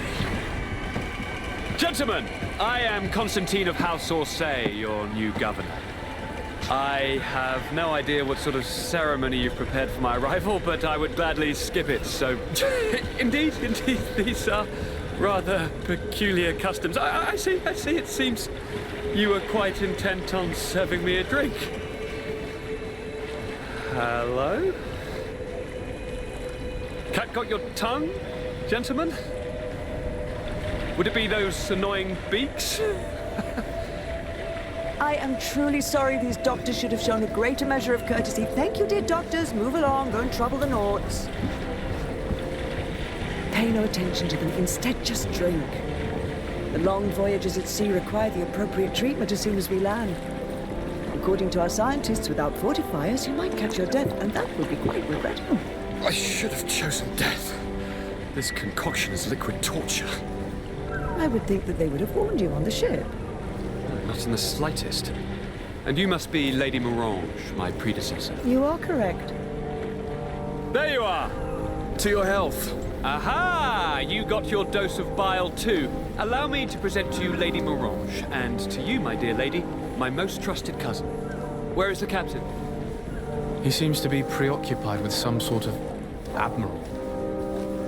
Indeed. Then I will have to thank him later for this most marvelous voyage. Excellency, lead me to the palace, I beg you. And, whenever possible, go by way of all the intriguing alleyways. I am dying with impatience to discover this new city. My city! Your Excellence! We must wait for our escort! No need. Have no fear, for I am here to defend you, my lady. I've been scullied. How so? My admiral laid me off. My cousin was nonetheless delighted with your services. I hope there was no misunderstanding. None, I'm sure of it. She just ordered me to give you any assistance you might need. This request doesn't seem to please you. Don't take offense, but it's not pleasant for a captain to abandon his ship. In any case, here I am at your service, for a while. Ah, ich weiß nicht. Ja, ich nehme ihn natürlich mit. Eigentlich mag ihn nicht so. Du siehst scheiße aus. Es tut mir leid. Aber ja, komm. Captain Vasco ist also mit an Bord. Jetzt bin ich der Captain. Das ist es also. Komm mal hier. Da geht's raus in das Unerforschte dann irgendwann.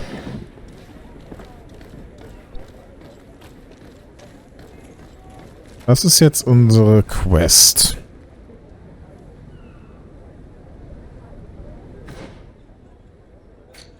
Erstmal habe ich schon wieder gelevelt, einfach nur weil ich mitgefahren bin. Plus 100% Betäubung. Sehr schön. So, jetzt Stärke. Erhöht die maximale Munitionskapazität. Handwerken. Müssten wir natürlich auch mal skillen, ne? Dass wir überhaupt mal craften können.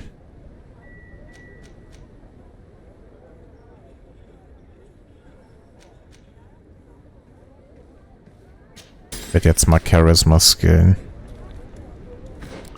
So, was müssen wir machen? Was habe ich denn hier für neue Rüstungen? Oh, wo habe ich denn die her? Die ist ja super gut. Leg ich doch an.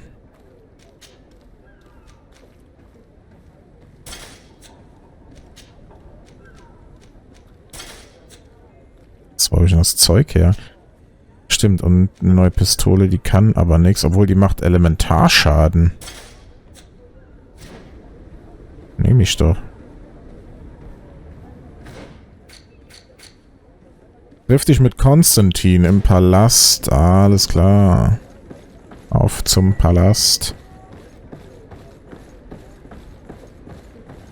Das ist also Neu-Serene. Guck mal hier, da werden noch richtige Stadtmauern gebaut.